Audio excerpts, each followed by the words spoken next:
নেওয়ার জন্য যে আমাদের এই ক্লাসের জন্য বা এই টপিকের জন্য কি কি জায়গাতে পড়তে হবে, কোন অংশটা আমরা কিভাবে পড়বো। তার আগে বলে রাখি, সম্পূর্ণ ক্লাসে কিন্তু ইনফরমেটিভ ক্লাস হইতে যাচ্ছে। আমরা জাস্ট ট্রাই করব ল্যাবরেটরির কোন জিনিসগুলা আমার ভর্তি পরীক্ষার জন্য এমফাসাইজ করতে হবে। এর বাইরে কোনো কিছু না পড়লেও চলবে ইনশাল্লাহ, ঠিক আছে? তোমরা তোমরা আমার ভয়েস লাউড এন্ড ক্লিয়ারলি শুনতে পাচ্ছ কিনা একটু ইয়েস রেসপন্স দিয়ে জানাই দাও।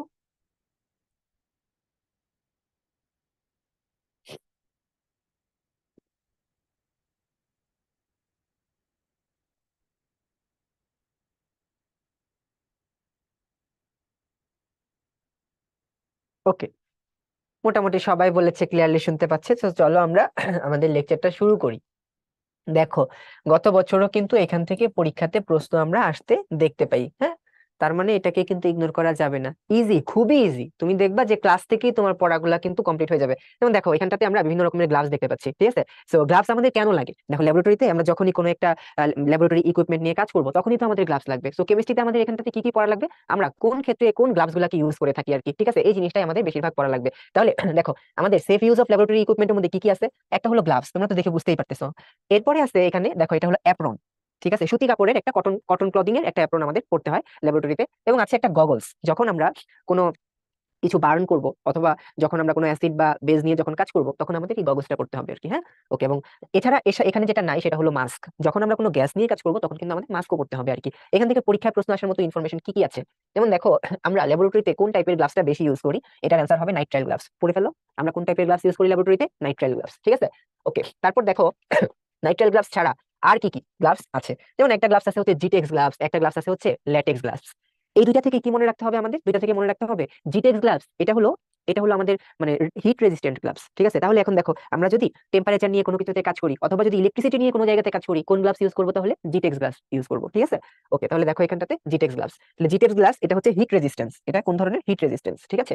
ওকে, তারপর দেখো ল্যাটেক্স গ্লাভস, ল্যাটেক্স গ্লাভস হচ্ছে কি, এটা হলো মানে আমাদের, তোমরা জানো যে আমাদের বিভিন্ন রকমের রাবার আছে, তাই না? একটা হলো ন্যাচারাল রাবার, যেটা হচ্ছে প্ল্যান্ট থেকে পাওয়া যায়। এই ন্যাচারাল রাবার কিন্তু এই ল্যাটেক্সের একটা কম্পোনেন্ট আর কি, ঠিক আছে? তাহলে ল্যাটেক্স জিনিসটা কি, ন্যাচারাল রাবার আর কি। সো এই ল্যাটেক্স এটা দিয়ে আমরা কিন্তু গ্লাভস মানে প্রোডাকশন করে থাকি। এবং এই গ্লাভস গুলা কিন্তু ইনফেকশাস সাবস্টেন্সের এগেইনস্টে কাজ করতে পারে, এবং এগুলা কিন্তু ইলেকট্রিক্যাল শক রেজিস্ট্যান্ট হয়ে থাকে, ঠিক আছে? তাহলে দেখো, হিট রেজিস্ট্যান্ট কোনটা পড়লাম আমরা, জিটেক্স। আর ইলেকট্রিক্যাল শক রেজিস্ট্যান্ট কোনটা পড়লাম আমরা, ল্যাটেক্স, ঠিক আছে? ইনফেকশাস পার্টিকেল রেজিস্ট্যান্ট কোনটা পড়লাম আমরা, ল্যাটেক্স। তাহলে বলো তো, এই যে আমরা যখন হসপিটালে কাজ করি বা যখন অপারেশন করি, তখন আমরা তাহলে কোন গ্লাভসটা পরবো, তখনও কিন্তু আমরা এই ল্যাটেক্স গ্লাভসটাই কিন্তু পরে থাকবো আর কি, ঠিক আছে? তারপর দেখো, একটা আছে হলো ভিনাইল গ্লাভস। ভিনাইল গ্লাভস এর মেইন কম্পোনেন্ট হচ্ছে পিভিসি ম্যাটেরিয়াল। তোমাদের কি পিভিসি সম্পর্কে বলেছি না, পলিভিনাইল ক্লোরাইড, যখন আমরা অর্গানিক কেমিস্ট্রি পড়লাম তখন বলা হয়েছিল।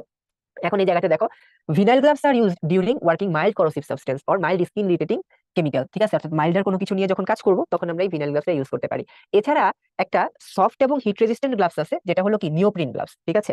আরেকটা আছে দেখো, ন্যাচারাল রাবার গ্লাভস। এটা একবার জাস্ট রিডিং দিয়ে লাগবা। তাহলে গ্লাভস থেকে আমরা কি কি শিখলাম, গ্লাভস থেকে আমরা শিখলাম কি কি টাইপের গ্লাভস আছে। আমার সাথে সাথে পড়ে ফেলো, কি কি টাইপের গ্লাভস আছে, নাইট্রাইল গ্লাভস, জিটেক্স গ্লাভস, ল্যাটেক্স গ্লাভস, এই তিনটা হচ্ছে মেইন। এছাড়া কিছু আছে ভিনাইল, নিওপ্রিন আর ন্যাচারাল রাবার, ঠিক আছে? ভিনাইল, নিওপ্রিন আর ন্যাচারাল রাবার। পরীক্ষায় আসার মতো ইনফরমেশন কি কি, ল্যাবরেটরিতে কোনটা ইউজ করি, নাইট্রাইল। হসপিটালে কোনটা ইউজ করি, ল্যাটেক্স। ইনফেকশাস ডিজিজের এগেইনস্টে কাজ করতে পারে কোনটা, ল্যাটেক্স, ঠিক আছে? আমাদের হিট প্রোটেকশন কোনটা দিয়ে থাকে, হিট রেজিস্ট্যান্ট কোনটা, আমরা পড়েছি জিটেক্স হচ্ছে হিট রেজিস্ট্যান্স। এছাড়া জিটেক্স ছাড়াও কিন্তু আমাদের যেটা হলো এই তোমার নিওপ্রিন, এটাও কিন্তু হিট রেজিস্ট্যান্স, ঠিক আছে? এটাও কিন্তু হিট রেজিস্ট্যান্ট। ওকে, আবার দেখো ন্যাচারাল রাবার, ন্যাচারাল রাবার হচ্ছে কি, মানে মাইল্ড অ্যালকালি অ্যালকালাইন সলিউশন, এটা আবার ইলেকট্রিক্যাল শক রেজিস্ট্যান্ট। তাহলে আমরা নরমালি জানলাম ইলেকট্রিক্যাল শক রেজিস্ট্যান্স হচ্ছে ল্যাটেক্স। আমি বলেছি ল্যাটেক্স হচ্ছে ন্যাচারাল রাবারের একটা কম্পোনেন্ট, ঠিক আছে? তাহলে দুইটাই কিন্তু ইলেকট্রিক্যাল শক রেজিস্ট্যান্ট। ওকে, ইলেকট্রিক্যাল শক রেজিস্ট্যান্ট, ঠিক আছে? তাহলে এখান থেকে এতটুকুই, এর বেশি কিছু আমাদের দরকার নেই। এরপরে আসে হচ্ছে গ্লাস ম্যাটেরিয়ালস। আমরা যখন গত ক্লাসে পড়াশোনা করলাম গ্লাস সম্পর্কে, আমরা গ্লাসের অনেকগুলো টাইপস পড়েছিলাম, ঠিক আছে? আজকের জন্য আমরা ল্যাবরেটরিতে যে গ্লাস ইউজ করি, এগুলাকে আমরা বেসিক্যালি দুইটা ভাগে ভাগ করি, হ্যাঁ। একটা হলো সফট গ্লাস আর একটা হলো হার্ড গ্লাস। সফট গ্লাস আর হার্ড গ্লাস, এখন দেখো, সফট গ্লাস এই অ্যাপারেটাসটা আমরা কোথায় ইউজ করব, আর হার্ড গ্লাস এই অ্যাপারেটাসটা আমরা কোথায় ইউজ করব, ঠিক আছে?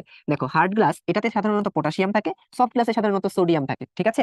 এবং হার্ড গ্লাসটা সাধারণত আমরা ইউজ করতে পারি হচ্ছে যে জায়গাতে আমরা হিট দিয়ে থাকি। তাহলে হার্ড গ্লাসের হচ্ছে হিট রেজিস্ট্যান্ট ক্যাপাসিটি বা হিট অ্যাবজর্পশন ক্যাপাসিটি আছে, যেখানে আমরা হিট দিব সেটা হচ্ছে হার্ড গ্লাস, হার্ড গ্লাস আর কি, হ্যাঁ। এখন দেখো, আমরা এভাবেও করতে পারি, যদি আমরা সফিস্টিকেটেড কোনো ল্যাবরেটরি ইনস্ট্রুমেন্ট সম্পর্কে জানতে চাই তাহলে সেটা হবে হার্ড গ্লাস, আর যদি এটা নর্মাল কোনো ল্যাবরেটরি ইনস্ট্রুমেন্ট হয় তাহলে এটা হবে হচ্ছে সফট গ্লাস। ঠিক আছে, আচ্ছা তাহলে দেখো সফট গ্লাস কি কি আছে, গ্লাস টিউব, বিকার। ঠিক আছে, গ্লাস টিউব, বিকার, এই যে দেখো এখানে গ্লাস টিউব আছে, বিকার আছে, ওয়াচ গ্লাস আছে, ফানেল আছে, রিয়েজেন্ট বোতল আছে, লিভিক কন্ডেন্সার আছে। এখান থেকে এক্সাম্পল দিয়ে পরীক্ষায় প্রশ্ন আসবে। হ্যাঁ, পরীক্ষা এখান থেকে তোমার প্রশ্ন দিতে পারে, which one is used, which one of the following is made of soft glass, which one of the following is made of hard glass, এই টাইপের কোশ্চেন তোমাকে এখানে পরীক্ষা থেকে দিয়ে থাকবে আর কি। ঠিক আছে, আচ্ছা তাহলে এই গ্লাসগুলো হচ্ছে লেস হিট রেজিস্ট্যান্ট, তার মানে যেখানে আমাদের হিট দিতে হয় এমন কোনো কেমিক্যাল প্রসেস আছে সেখানে আমরা এটা ইউজ করতে পারবো না। তাহলে আমরা হিট দিই না কোথায় কোথায়, গ্লাস টিউবের মধ্যে, বিকারের মধ্যে, ওয়াচ গ্লাসের মধ্যে, ফানেলের মধ্যে, রিয়েজেন্ট বোতল, লিভিক কন্ডেন্সার, এইগুলোর জন্য কিন্তু আমরা তাহলে সফট গ্লাস ইউজ করবো। এবং আমাদের যত সফিস্টিকেটেড ইনস্ট্রুমেন্ট আছে, লাইক তুমি চিন্তা করো বুরেট বলো, পিপেট বলো, হ্যাঁ, এছাড়া তুমি যদি মেজারিং সিলিন্ডার, মেজারিং ফ্লাস্ক, এসবের কথা যদি চিন্তা করো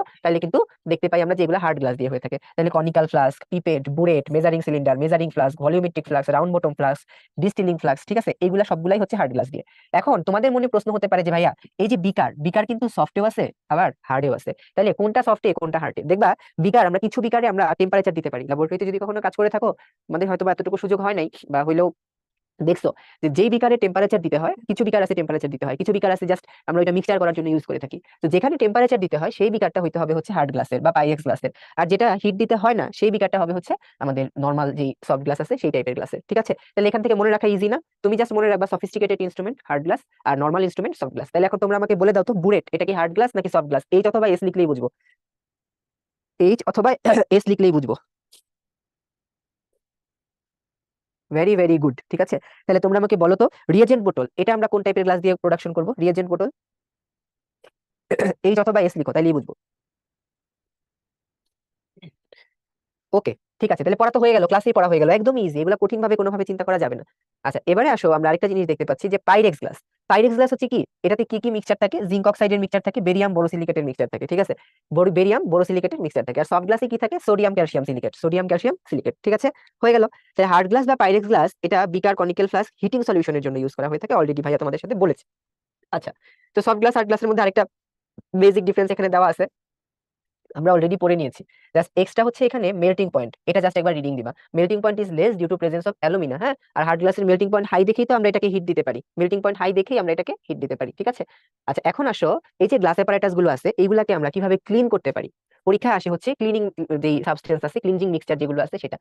তুমি ল্যাবরেটরিতে যত গ্লাস অ্যাপারেটাস ইউজ করো না কেন, যত গ্লাস গ্লাস ইউজ করো না কেন, সব ধরনের গ্লাসকে যদি তুমি ক্লিন করতে চাও, তোমার এখানে আমরা ইউজ করতে পারি একটা ক্লিনজিং মিক্সচার, যে ক্লিনজিং মিক্সচারটাকে আমরা বলে থাকি হচ্ছে তোমার, কি বলি এটাকে? বলো ক্রোমিক অ্যাসিড মিক্সচার। কি বলি আমরা এটাকে? Chromic acid mixture. ঠিক আছে, পরীক্ষায় প্রশ্ন আসবে which one is the chromic acid mixture, very very important. ঠিক আছে, potassium chromate or potassium dichromate with concentrated sulphuric acid mixture, এটাকে বলা হয় হচ্ছে তোমার আইডিয়াল ক্লিনজিং মিক্সচার। ঠিক আছে, তো এখানে পরীক্ষায় ভাবে কোশ্চেন করা হয়, which product is ideal to clean glass apparatus in laboratory, answer should be chromic acid mixture. Okay, আচ্ছা এখন দেখো আমরা গ্লাস অ্যাপারেটাসকে ক্লিন করার জন্য কি কি ইউজ করতে পারি? সোডিয়াম কার্বনেট সলিউশন, ডিটারজেন্ট ডেকন 19, আর একটা হলো কি ক্রোমিক অ্যাসিড মিক্সচার। এখান থেকে তোমার পরীক্ষায় কোশ্চেন কি কি দিবে? ডিটারজেন্ট ডেকন 19, দেখো ডিটারজেন্টের ডি, ডেকনের ডি, এবং এটা হলো ডিগ্রেডেবলের ডি। তো আমরা এখানে পরীক্ষায় প্রশ্ন সাধারণত কমনলি যেটা আসতে দেখি সেটা হলো which one is biodegradable, which one is biodegradable. ঠিক আছে, আমি এভাবেই মনে রাখতাম, ডিগ্রেডেবলের ডি, ডেকনের ডি, ডিটারজেন্টের ডি, ডিগ্রেডেবলের ডি। তাহলে ডিটারজেন্ট ডেকন 90 এটা হচ্ছে কি একটা 100% বায়োডিগ্রেডেবল ডিটারজেন্ট। ঠিক আছে, ডিটারজেন্ট ডেকন 19 এটা হলো 100% বায়োডিগ্রেডেবল ডিটারজেন্ট, মানে ক্লিনিং প্রোডাক্ট আর কি। ঠিক আছে, পরীক্ষায় আসবে which one is 100% biodegradable, detergent Decon 90। এখন আসলে এটা কি কি কাজে ইউজ করা যেতে পারে? এটা সাধারণত সব ধরনের গ্লাস ম্যাটেরিয়ালসকে আমরা ক্লিন করতে পারি। এছাড়া এটা দিয়ে আমরা ডিফারেন্ট ওয়েস্ট লাইক গ্রিজ, টার, সিলিকন অয়েল, হ্যাঁ, পলিমারিক রেসিডিউ, এগুলো হচ্ছে ওয়াশ আউট করতে পারি আর কি। ঠিক আছে, আচ্ছা এবার দেখো সোডিয়াম কার্বনেট, সোডিয়াম কার্বনেট যেটা আছে, এই সোডিয়াম কার্বনেট সলিউশন দিয়ে আমরা গ্লাস অ্যাপারেটাস গুলাকে 10% সোডিয়াম কার্বনেট সলিউশন দিয়ে ক্লিন করব। ঠিক আছে, তাহলে কত পার্সেন্ট দিয়ে ক্লিন করব? 10%, এই পার্সেন্টেজটা মনে রাখা জরুরি। ওকে, আচ্ছা এরপর দেখো chromic acid mixture, chromic acid mixture is best to wash glass apparatus. ঠিক আছে, পরীক্ষা আসবে which one is best to wash glass apparatus, answer should be chromic acid mixture. ঠিক আছে, ওকে এখন দেখো chromic acid mixture is very very effective to wash greases or oily substance from burette and other glass materials, এগুলো পরীক্ষায় question আসতে পারে। আচ্ছা এখন তোমরা আমাকে বলো তো, এই যে ক্রোমিক অ্যাসিড মিক্সচার যেটা, এটার মেকানিজম কি? কোন টাইপের রিঅ্যাকশন হয় এখানে? ক্রোমিক অ্যাসিড মিক্সচার যে ক্লিনিং করে কোন মেকানিজমে এটা ক্লিনিং করে, কোন টাইপের রিঅ্যাকশন হয় এখানে বলো, ঝটপট বলো কোন টাইপের রিঅ্যাকশন এখানে হয়?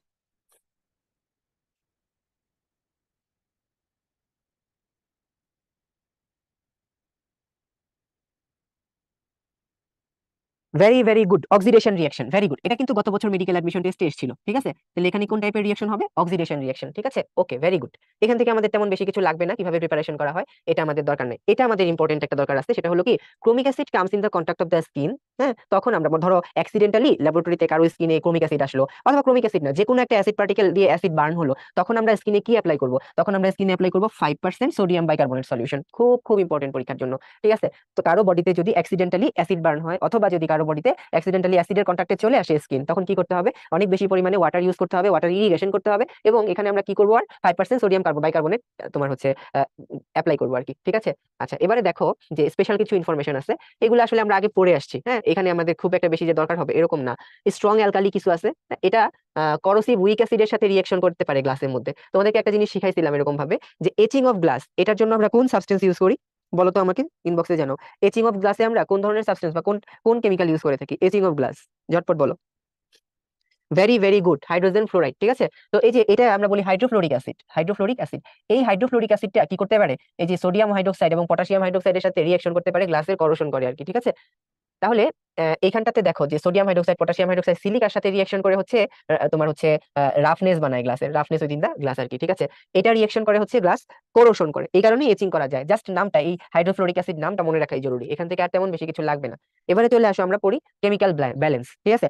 বেসিক্যালি আমরা কেমিক্যাল ব্যালেন্স হিসেবে পড়বো দুইটা টাইপের কেমিক্যাল ব্যালেন্স, একটা হচ্ছে পলবুঙ্গে ব্যালেন্স আর একটা হচ্ছে সার্টোরিয়াস ব্যালেন্স। জাস্ট দুইটা টাইপের পলবুঙ্গে, আর এখন তো আসলে ডিজিটাল ব্যালেন্স ইউজ করা হয়ে থাকে আর কি, ঠিক আছে? তাহলে দেখো যে এই যে কেমিক্যাল ব্যালেন্স যেটা ইউজ করা যায়, কেমিক্যাল ব্যালেন্স থেকে আমরা কতটুকু ডিজিট পর্যন্ত মাপতে পারি? আমরা 0.01 গ্রাম থেকে 0.001 গ্রাম পর্যন্ত। তো এখানে পড়ার বিষয় হলো, দেখো যখন আমরা 0.01 গ্রাম পর্যন্ত মাপতে পারতেছি, তখন আমরা এই পয়েন্টের পর কতগুলা ডিজিট পর্যন্ত মাপতে পারি? দুইটা ডিজিট মাপতে পারি। এই কারণে আমরা এটাকে বলি হচ্ছে 2 ডিজিট ব্যালেন্স, ঠিক আছে? আর এখানটাতে দেখো পয়েন্টের পর 4টা ডিজিট পর্যন্ত এখানে মাপা যাচ্ছে, ঠিক আছে? তাহলে 4টা ডিজিট পর্যন্ত মাপা যায় দেখি, এটার নাম হবে কি? 4 ডিজিট ব্যালেন্স, ঠিক আছে? তাহলে যেই ব্যালেন্স দিয়ে আমরা এই পয়েন্টের পর 4টা ঘর পর্যন্ত বা 4টা ডিজিট পর্যন্ত মাপতে পারবো, এটাকে বলি আমরা 4 ডিজিট ব্যালেন্স। আর দুইটা দিয়ে মাপতে পারলে 2 ডিজিট ব্যালেন্স, ঠিক আছে? এই যে বলে দিছে 4 ডিজিট আর 2 ডিজিট, ঠিক আছে? ওকে, এখন দেখো সাধারণত কেমিক্যাল ল্যাবরেটরিতে প্রাইমারি স্ট্যান্ডার্ড সাবস্টেন্স যেগুলো আছে, এই প্রাইমারি স্ট্যান্ডার্ড সাবস্টেন্স গুলাকেই সাধারণত কলেজে বলো, ল্যাবরেটরি, ইউনিভার্সিটি বলো, সব জায়গাতে এই তোমার কেমিক্যাল ব্যালেন্স ইউজ করতে হয়, ঠিক আছে?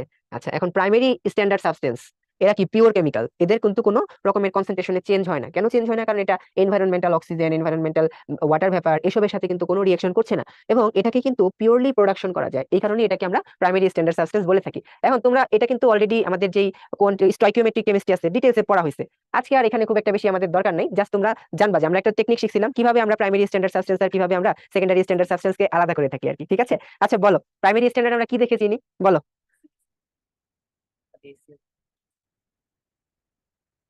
ঠিক আছে, এর মতো ইজি কোনো জিনিসই হয় না, তাই না? সেকেন্ডারি স্ট্যান্ডার্ড সাবস্টেন্স কারা আছে দেখো তুমি। সেকেন্ডারি স্ট্যান্ডার্ড সাবস্টেন্স হচ্ছে, আমরা বলে থাকি যে যারা হলো ইজিলি রিঅ্যাকশন করতে পারে, তার মানে হচ্ছে স্ট্রং অ্যাসিড হতে পারে, স্ট্রং বেস হতে পারে, এরা হলো কি? সবাই হলো সেকেন্ডারি স্ট্যান্ডার্ড সাবস্টেন্স, ঠিক আছে? অর্থাৎ এদের মধ্যে কি নাই? সি নাই, ঠিক আছে? এদের মধ্যে কি নাই? ল্যাক অফ সি, ঠিক আছে? Lack of C. আর সি যদি থাকে তাহলে কি বলবো? প্রাইমারি স্ট্যান্ডার্ড, তাই না? এখন তুমি এটা নিয়ে আর কোনো ঝামেলা করার কোনো কিছুই নেই। একটা এক্সেপশন আছে, কোনটা কি? সেটা কি বলো? হাইড্রোক্লোরিক অ্যাসিড, তাই না? যদিও এটার মধ্যে সি আছে, তারপরেও সেকেন্ডারি স্ট্যান্ডার্ড সাবস্টেন্স, সি দিয়ে একদম ভরাই ফেলছে, বুঝছো? আচ্ছা ঠিক আছে, তাহলে চলো আমরা প্রাইমারি স্ট্যান্ডার্ড, সেকেন্ডারি স্ট্যান্ডার্ড সম্পর্কে জানলাম। এখন বলো, পরীক্ষায় যদি এরকম ভাবে কোনো একটা প্রশ্ন আসে যে which one can be measured by 4 digit balance, ধরো তোমার এখানে এরকম পরীক্ষায় অপশন দিল K2CR2O7, তারপর তোমাকে এখানে দিল সোডিয়াম হাইড্রোক্সাইড, হাইড্রোক্লোরিক অ্যাসিড এবং সালফিউরিক অ্যাসিড, এগুলোর মধ্যে তোমাকে দিল অপশন, হ্যাঁ? তারপর বললো which one can be measured by primary, which one can be measured by 4 digit balance, কি অ্যান্সার করবা বলো? Which one can be measured by 4 digit balance? এর চাইতে ইজি প্রশ্ন হয়? এরকম প্রশ্নই তোমার মেডিকেলে আসবে, ঠিক আছে? এবং এগুলাই যদি ভুল করো চান্স পাবা না, ঠিক আছে? ভুল না করে কারেক্ট করে আসতে পারলে চান্স পাবা। তাহলে অ্যান্সার কি হবে? Option A. তাহলে প্রশ্ন একটু ঘুরাইও দিতে পারে, ঠিক আছে? ওকে, তাহলে এখন দেখি আমরা পলবুঙ্গে ব্যালেন্স সম্পর্কে। এখান থেকে কি পড়তে হবে? এখান থেকে আসলে আমাদের বেশিরভাগ ক্ষেত্রে লাগবে হচ্ছে রাইডার কনস্ট্যান্ট যেটা আছে সেটা, জাস্ট ভ্যালুটা পড়লেই চলবে, কিভাবে আসছে না আসছে দরকার নাই।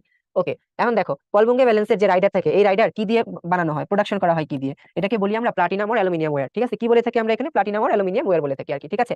এখন আসলে রাইডার কনস্ট্যান্ট আমরা সাধারণত রাইডার হিসেবে ইউজ করে থাকি হচ্ছে কি, প্লাটিনাম অ্যালুমিনিয়ামের কতটুকু ওয়েট নেওয়া হয়, এখানে হচ্ছে 5 মিলিগ্রাম আর 10 মিলিগ্রামের রাইডার ইউজ করা যেতে পারে আর কি। যদি আমরা 5 মিলিগ্রামের রাইডার ইউজ করি, তখন আমাদের রাইডার কনস্ট্যান্ট হয় কত? 0.0001, ঠিক আছে? আর যদি আমরা 10 মিলিগ্রামের ইউজ করি, লাস্টে একটা 2 হবে আর কি, ঠিক আছে? তিনটা জিরো দিয়ে 1 আর 3টা জিরো দিয়ে 2, জাস্ট এতটুকু পড়লে তোমার জন্য চলবে, এখান থেকে আর কিছু কিন্তু দরকার নেই, ঠিক আছে, আর কিছুই দরকার নেই এখান থেকে, কিভাবে আসছে কি আসছে না আসছে কোনো কিছু দরকার নেই। কিন্তু তোমরা তারপরে এটাও ভুল করবা, when rider is 5 milligram then rider constant is কত, তোমরা বলবা যে ভাইয়া 0.0005, ঠিক আছে, এরকম ভুলও তোমরা করে আসবা, ঠিক আছে। তাহলে এই দুইটা ভালো মতন শিখলে হবে, একদম অল্প পড়াচ্ছি, এক্সট্রা সিলেবাসে ছিল, তার উপরে তোমরা ইংলিশ ভার্সন আরো পড়ো নাই, কোনো অসুবিধা নেই, যা বলতেছি এগুলো যদি পড়ো এগুলো থেকে ইনশাআল্লাহ প্রশ্ন কমন চলে আসবে। আচ্ছা, এবারে আসো হচ্ছে কনসেন্ট্রেশন, এগুলো আমাদের স্টয়কিওমেট্রিতে কভার হয়ে গেছে, মোলারিটি মোলালিটি মোলার সলিউশন সব কভার হয়ে গেছে, আজকে জাস্ট আবার যেহেতু হাজারি স্যারের বইয়ে দিছে আমরা জাস্ট একটু দেখে যাবো আর কি, আর কিছু না। আচ্ছা, তাহলে দেখো মোলারিটি আমরা কিভাবে হিসেব করি বলতো, সূত্রটা মনে আছে নাকি? আমরা এরকম একটা সূত্র তোমাদেরকে শিখাইছিলাম, এস ইকুয়াল টু, হ্যাঁ, 1000 ডাব্লিউ ডিভাইডেড বাই এমভি। এখানে শর্ত কি বলছিলাম? এটা শর্ত বলছিলাম হচ্ছে এই যে ভি যেটা ভলিউম, এটা কোন কোন ইউনিটে নিব আমরা, এমএল। যদি এমএল এ না নিই তাহলে কি করতে হবে, উপরের ওই 1000টা দিতে হবে না, ঠিক আছে। এগুলা ডিটেইলসে আমরা স্টয়কিওমেট্রিকে আলোচনা করেছি, আজকে আর ওই আলোচনায় যাব না। তাহলে মোলারিটি, মোলারিটি মানে আমরা কি বুঝি, মোল পার লিটার, হ্যাঁ, শেষ। মোলার সলিউশন, মোলার সলিউশনের জন্য পরীক্ষা এরকম প্রশ্ন দিবে তোমাকে, হ্যাঁ, ধরো তোমার হচ্ছে একদম ইজি, পরীক্ষায় তোমার প্রশ্ন দিবে হচ্ছে 1 মোলার সলিউশন, হ্যাঁ, 1 molar solution of sodium carbonate, 1 molar solution of sodium carbonate. ধরো আমরা এখানে দিলাম হচ্ছে 100 ml, 100 ml 1 molar solution of sodium carbonate contains how much of sodium carbonate, বলো, পড়ছো এটা স্টয়কিওমেট্রিতে? ইজি জিনিস, স্টয়কিওমেট্রিকে পড়া আছে। আগের যে ইকুয়েশনটা বলছি তুমি চাইলে ওটা দিয়েও বের করতে পারো, ঠিক আছে, তুমি চাইলে ওটা দিয়েও বের করতে পারো, S equal to 1000 W divided by MV, ওটা দিয়েও বের করতে পারো, ঠিক আছে। চলো আমরা ওটা দিয়ে বের করার ট্রাই করি, দেখি হয় কিনা। বলছে 1 মোলার সলিউশন, 1 মোলার সলিউশন মানে এস এর ভ্যালু কত, 1, ঠিক আছে। তাহলে এখানে 1000 তো 1000 এর মতো বসবে, আমি W টা বের করব। এমভি, এম কত এখানে আমার সোডিয়াম কার্বনেটের জন্য, এম হচ্ছে 106, ঠিক আছে। ভি কত এখানে বলছি, কত, 100 ml, ঠিক আছে, 100 ml, ঠিক আছে। ওকে, তাহলে এখন দেখো তুমি এখান থেকে বের করো, কি বের করবা, W বের করবা।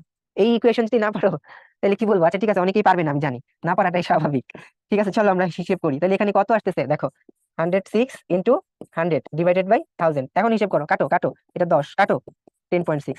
এই ক্যালকুলেশন করতে যারা এতক্ষণ সময় লাগাবা তারা মেডিকেল ভর্তি পরীক্ষায় অনেক অনেক পিছায় যাবা। তাহলে এই ক্যালকুলেশন কিভাবে করতে হবে, ক্যালকুলেশন করতে হবে, দেখো 1000 ml এর মধ্যে, 1000 ml এর মধ্যে আছে কত, 106, তাই না? কারণ হচ্ছে কি, তোমাদেরকে বলছি কিছু মলিকুলার ম্যাথ মুখস্থ রাখার জন্য, মলিকুলার ম্যাথ মুখস্থ রাখার জন্য বলছি তো। মলিকুলার ম্যাথ হচ্ছে সোডিয়াম কার্বনেট, এটা তো খুবই ইম্পর্টেন্ট, 106, এটা না জানলে ক্ষতি আছে। এখন 1000 ml আছে হচ্ছে 106, ওকে, তাহলে আমার 100 ml কত আছে, তাহলে 100 ml থাকবে হচ্ছে 10.6 গ্রাম, ঠিক আছে, গ্রাম, গ্রাম, ঠিক আছে।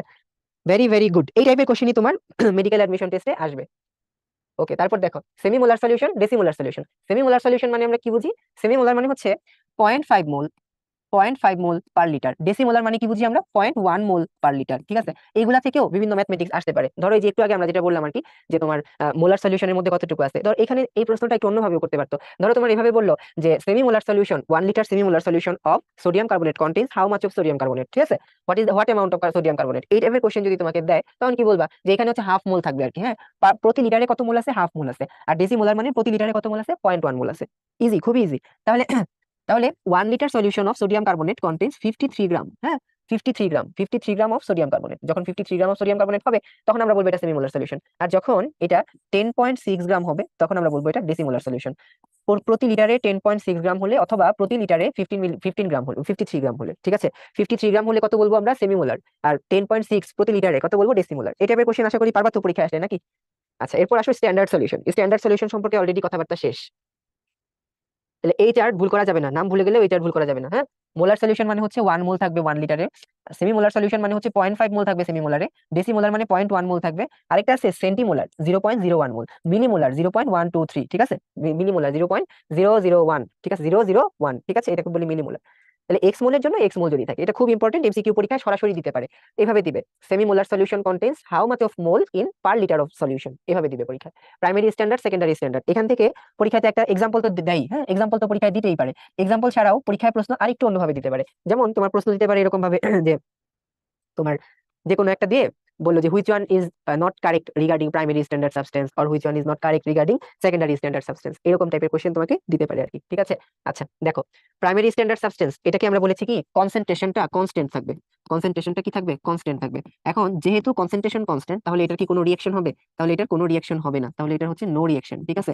যেহেতু কনসেন্ট্রেশন কনস্ট্যান্ট, রিঅ্যাকশন যেহেতু করবে না, এই কারণে আমরা এটাকে পিওর পিওর কন্ডিশনে কি করতে পারবো, প্রোডাকশন করতে পারবো। এবং যেহেতু এটা পিওর রিঅ্যাকশন করে না, কনসেন্ট্রেশন কনস্ট্যান্ট, কাজে এটাকে যদি আমরা মেজার করি তাহলে এটাকে মেজার করতে আমরা Paul Bunge balance or 4 digit digital balance use করতে পারবো। পল বুঙ্গে ব্যালেন্স অথবা 4 ডিজিট ডিজিটাল ব্যালেন্স আমরা এটার জন্য ইউজ করতে পারবো, ঠিক আছে। এভাবেই দিবে পরীক্ষায়, which one is correct regarding primary standard substance, which one is not correct regarding primary standard substance, ঠিক আছে। তাহলে প্রাইমারির জন্য হচ্ছে এগুলা। আর যদি সেকেন্ডারির জন্য বলি আমি, which one is correct regarding secondary standard substance, not correct regarding secondary standard substance, just এগুলার উল্টাটা। তুমি মনে রাখবা এইভাবে যে সেকেন্ডারি স্ট্যান্ডার্ড সাবস্টেন্সের কনসেন্ট্রেশনটা কিন্তু ফিক্সড না, যেহেতু কনসেন্ট্রেশন ফিক্স না, টাইম টু টাইম চেঞ্জ হচ্ছে। কেন চেঞ্জ হচ্ছে? কনসেন্ট্রেশন চেঞ্জ হওয়ার পেছনে কারণ হলো এটা অ্যাটমসফিয়ারের সাথে রিঅ্যাকশন করে। অ্যাটমসফিয়ারে কার সাথে রিঅ্যাকশন করবে? অক্সিজেন, ওয়াটার ভেপার, এছাড়া আরো আশেপাশে যা কিছু আছে এগুলো আর কি, ঠিক আছে। আচ্ছা, প্রাইমারি স্ট্যান্ডার্ড সেকেন্ডারি স্ট্যান্ডার্ড সাবস্টেন্সের এক্সাম্পল তো তোমরা অনেক ভালো জানো, ঠিক আছে।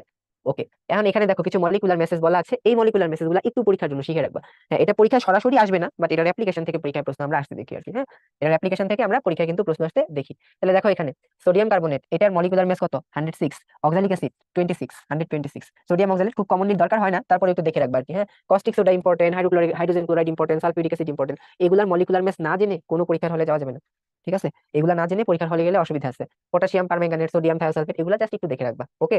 আচ্ছা, এখন দেখো 2 ডিজিট ব্যালেন্স, আরেকটা হলো কি 4 ডিজিট ব্যালেন্স। তাহলে দেখো তো 2 ডিজিট ব্যালেন্স দিয়ে আমরা 2 ডিজিট ব্যালেন্স দিয়ে আমরা অ্যাটলিস্ট কোন অ্যামাউন্টটা মাপতে পারবো? ধরো তোমার পরীক্ষায় এরকম প্রশ্ন দিল 0.1, হ্যাঁ, তোমার পরীক্ষায় প্রশ্ন দিল 0.01, তোমার পরীক্ষায় প্রশ্ন দিল 0.001, পরীক্ষায় তোমার প্রশ্ন দিল 0.001, ঠিক আছে। তাহলে 2 digit digital balance can measure at least which amount? বলো কি হবে? 2 digit digital balance can measure at least which amount?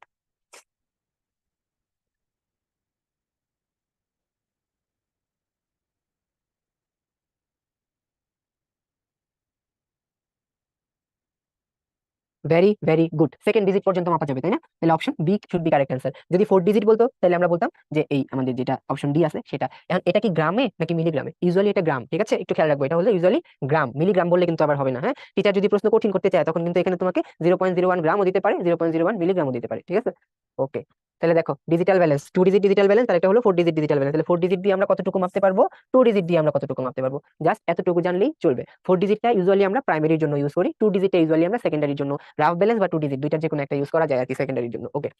আচ্ছা, 2 ডিজিট ডিজিটাল ব্যালেন্সের সাবস্টিটিউট অফ রাফ ব্যালেন্স, ঠিক আছে, রাফ ব্যালেন্স। আগে যেখানে আমরা রাফ ব্যালেন্স ইউজ করতাম সেটার জন্য 2 ডিজিট ব্যালেন্স ইউজ করা যেতে পারে আর কি। হ্যাঁ, যে কোনো ডিফারেন্ট কেমিক্যাল সলিউশন রিয়েজেন্ট বানাতে, অথবা যেহেতু পলবুঙ্গে দিয়ে, হ্যাঁ, যেহেতু পলবুঙ্গে দিয়ে অথবা 4 ডিজিট ডিজিটাল ব্যালেন্স দিয়ে আমরা সেকেন্ডারি স্ট্যান্ডার্ড সাবস্টেন্স গুলোকে মাপতে পারি না, এই কারণে কিন্তু আমরা এই তোমার 2 ডিজিট ডিজিটাল ব্যালেন্সটা এই ক্ষেত্রে কিন্তু আমরা ইউজ করে থাকি আর কি। হ্যাঁ, আচ্ছা, তাহলে এখন কোশ্চেন দেখো, in chemical balance weighing can be in a chemical balance weighing can be done correctly up to কতটুকু পর্যন্ত মাপা যায়? হ্যাঁ, আমরা যেটা বলছি যে 4 ডিজিট ডিজিটাল ব্যালেন্স দিয়ে সর্বোচ্চ কতটুকু পর্যন্ত মাপা যায়। আচ্ছা, মিলিগ্রাম হলে কিভাবে বুঝবো ভাইয়া? দেখো ওই লিখাই থাকবে কত মিলিগ্রাম। এখন যেটা বলা আছে আমরা এত গ্রাম পর্যন্ত মাপতে পারবো, মিলিগ্রাম আর গ্রামের মধ্যে তো আর রিলেশন একরকম না। তোমরা জানো মিলিগ্রাম হচ্ছে 1 গ্রামের 1000 ভাগের 1 ভাগ, তাই না? তাহলে মিলিগ্রাম আর গ্রাম তো একরকম রিলেশন হলো না। Okay, very good.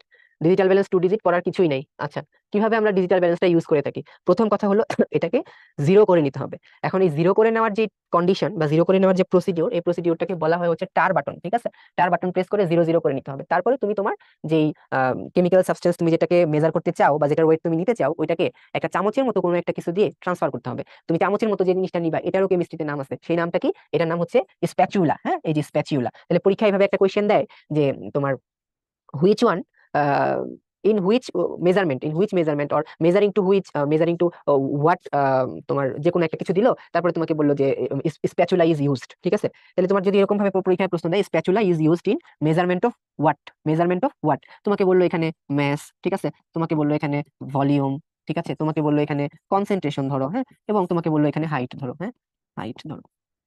তো কোনটাকে মেজার করার জন্য আমরা স্প্যাচুলা ইউজ করলাম বলো তো? ভেরি গুড, ম্যাথকে মেজার করার জন্য আমরা এই স্প্যাচুলাটা ইউজ করি। হ্যাঁ, স্প্যাচুলা। তোমরা যখন এক্সারসাইজ কোশ্চেন ব্যাংক সলভ করবা দেখবা এই টাইপের কোশ্চেনে ভরপুর। হ্যাঁ, আচ্ছা আচ্ছা, এখন দেখো 5 মিলিগ্রাম রাইডারের জন্য আমরা রাইডার 5 মিলিগ্রাম রাইডারের জন্য আমরা রাইডার কনস্ট্যান্ট কত ইউজ করবো? ঝটপট বলে ফেলো, একটা এমসিকিউ কোশ্চেন আসছে। Very good, very good. 5 এর জন্য কত? 1, 10 এর জন্য কত? 2, তাই না? মানে হলো 0.0001 আর কি। হ্যাঁ, আচ্ছা, এখন যে টপিকটা আসছে merits of the use of digital balance, দরকার নাই, এখান থেকে পরীক্ষায় আসলে প্রশ্ন আসার মতো কিছুই নেই। আচ্ছা, এবারে একটা জিনিস আসছে এখানে, পলবুঙ্গে ব্যালেন্স আর 4 ডিজিট ডিজিটাল ব্যালেন্সের মধ্যে ডিফারেন্স কি? পলবুঙ্গে ব্যালেন্সটা হচ্ছে তোমার হ্যান্ড অপারেটেড, এটাতে আলাদা করে কোনো এনার্জি সোর্স দিতে হয় না। আর ডিজিটাল ব্যালেন্স যেটা আছে এটাতে আলাদা করে ইলেকট্রিক্যাল যেই এনার্জি সোর্স সেটা দিতে হয়।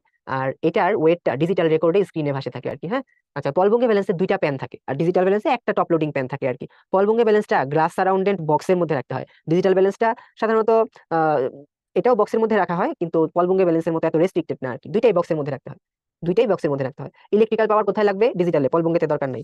আচ্ছা, মোর টাইম ইজ নিডেড, এখন পলবঙ্গে তো আসলে মানে ম্যানুয়াল একটা জিনিস, তো এটাতে টাইম তো বেশি লাগবে স্বাভাবিক, আর ডিজিটালে টাইম কম লাগবে, এটাই স্বাভাবিক, ঠিক আছে। আচ্ছা, অ্যাকুরেট কোনটা বেশি হবে? যেটা ডিজিটাল সেটাই তো বেশি অ্যাকুরেট হবে। তাহলে এখন দেখো, এই যে এরকম যে আমরা একটা বক্স পুরাটা দাগাইলাম, হ্যাঁ, এটা থেকে মেডিকেলের প্রশ্ন আসতে পারে কিরকম ভাবে?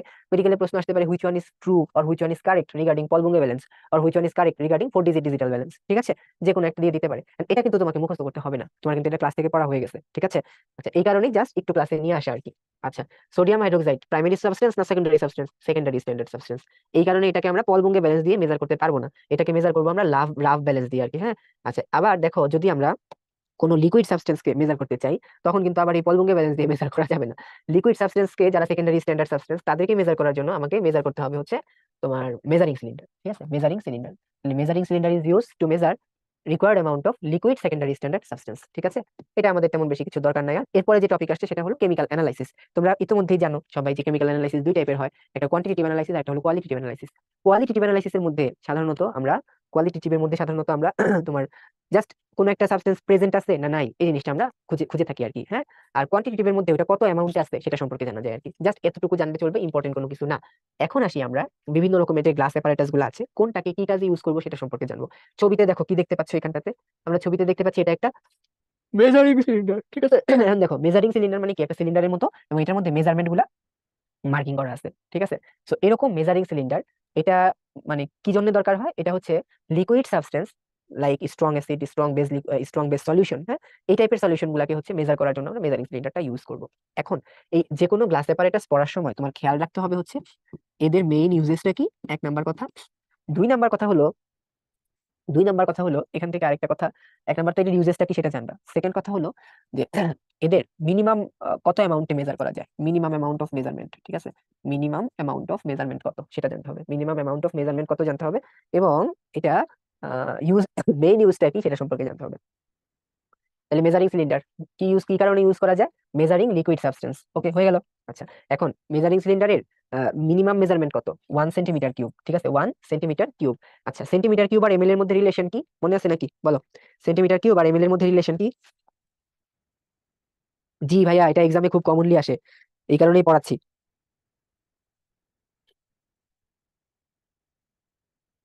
Equal, very very good. তাহলে দেখো, যদি এখানে 1 সেন্টিমিটার কিউব না থেকে যদি আমার 1 এমএল থাকে, তাহলে আমি সেটাকে অ্যান্সার করতে পারবো, তাই না? 1 এমএল থাকতে পারে। আচ্ছা, এবারে আসো মেজারিং ফ্লাস্ক। আচ্ছা, মেজারিং সিলিন্ডারটা দেখছো তো, পুরোটা সিলিন্ডারের মতো, হ্যাঁ। আর মেজারিং ফ্লাস্ক যেটা আছে, এটার আবার আলাদা নাম আছে, এটার নাম হলো ভলিউমেট্রিক ফ্লাস্ক, ঠিক আছে। নাম কি এটার? Volumetric flask. এখন দেখো, এই ভলিউমেট্রিক ফ্লাস্কের তোমার ভলিউম অনেক বিভিন্ন রকম হতে পারে, হ্যাঁ। এটা 50 সেন্টিমিটার কিউব, 50 এমএল থেকে শুরু করে 1 লিটার পর্যন্ত যে কোনোটাই হতে পারে আর কি। এখন এই ভলিউমেট্রিক ফ্লাক্সটা কি কারণে লাগে জানো?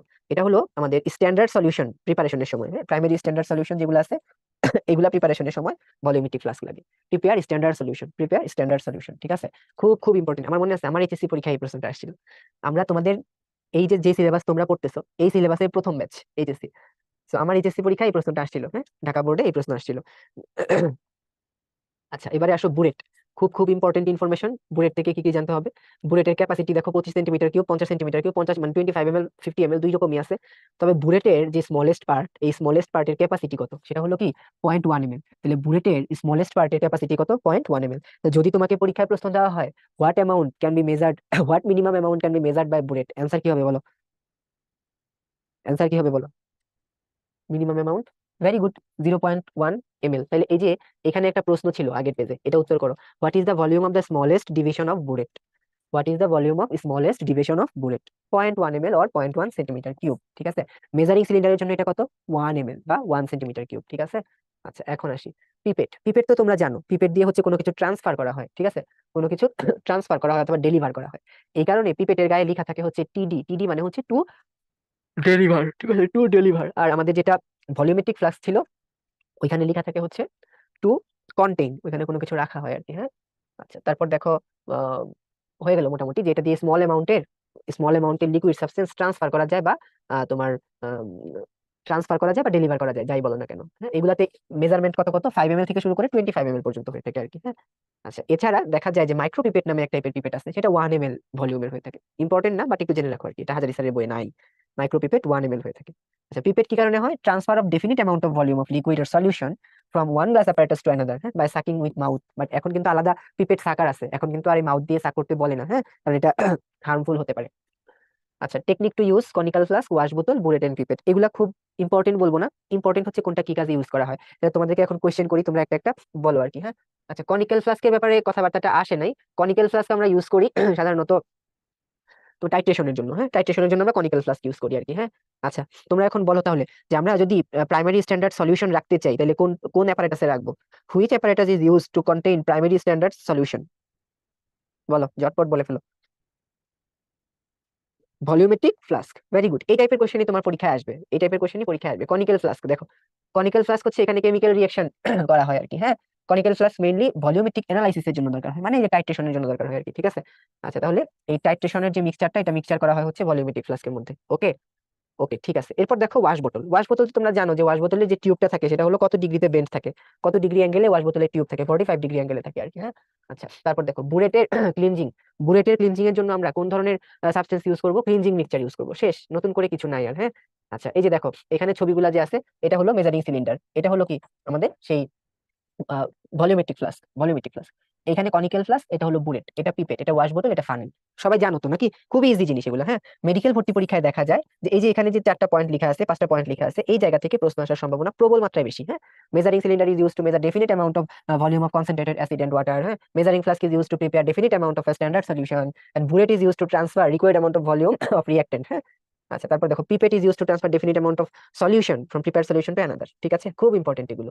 আচ্ছা, এই কুইজটা অ্যান্সার করো, এই কুইজটা অ্যান্সার করে আমরা একটু পরে নামাজের আসর নামাজে ব্রেকে যাবো ইনশাল্লাহ।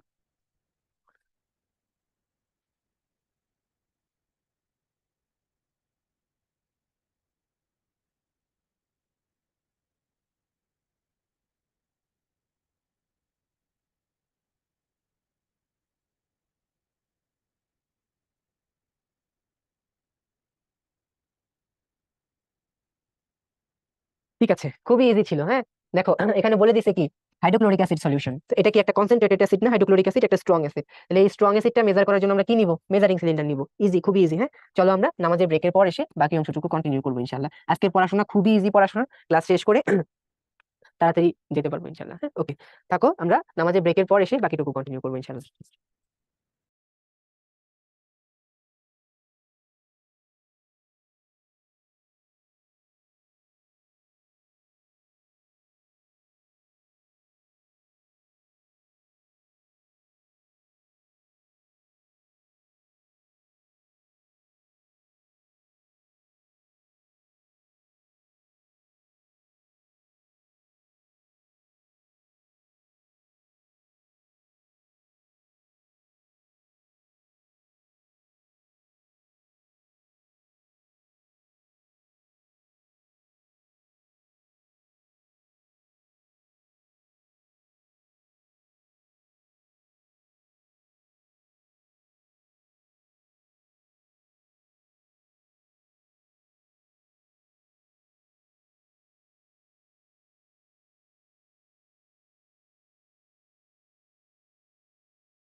যায় এখানটাতে। ওকে, আসলে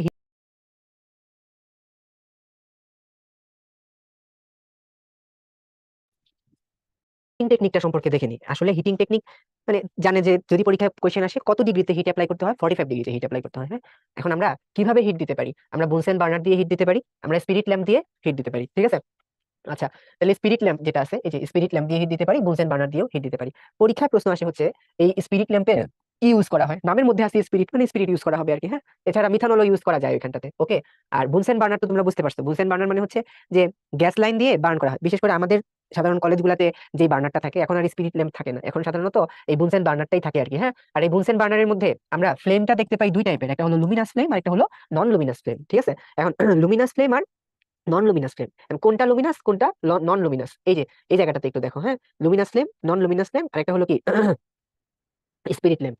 এখন দেখো, লুমিনাস ফ্লেম যখন হয়েছে দুইটাই কিন্তু বুনসেন, এটাও বুনসেন এটাও বুনসেন, লুমিনাস নন লুমিনাস। ঠিক আছে, আচ্ছা, এখন যেটা হচ্ছে তোমার এই নন লুমিনাস ফ্লেম, এটাকে সাধারণত আমরা ইউজ করে থাকি আমাদের তোমার হচ্ছে নর্মাল কেমিক্যাল অ্যানালাইসিসের মধ্যে।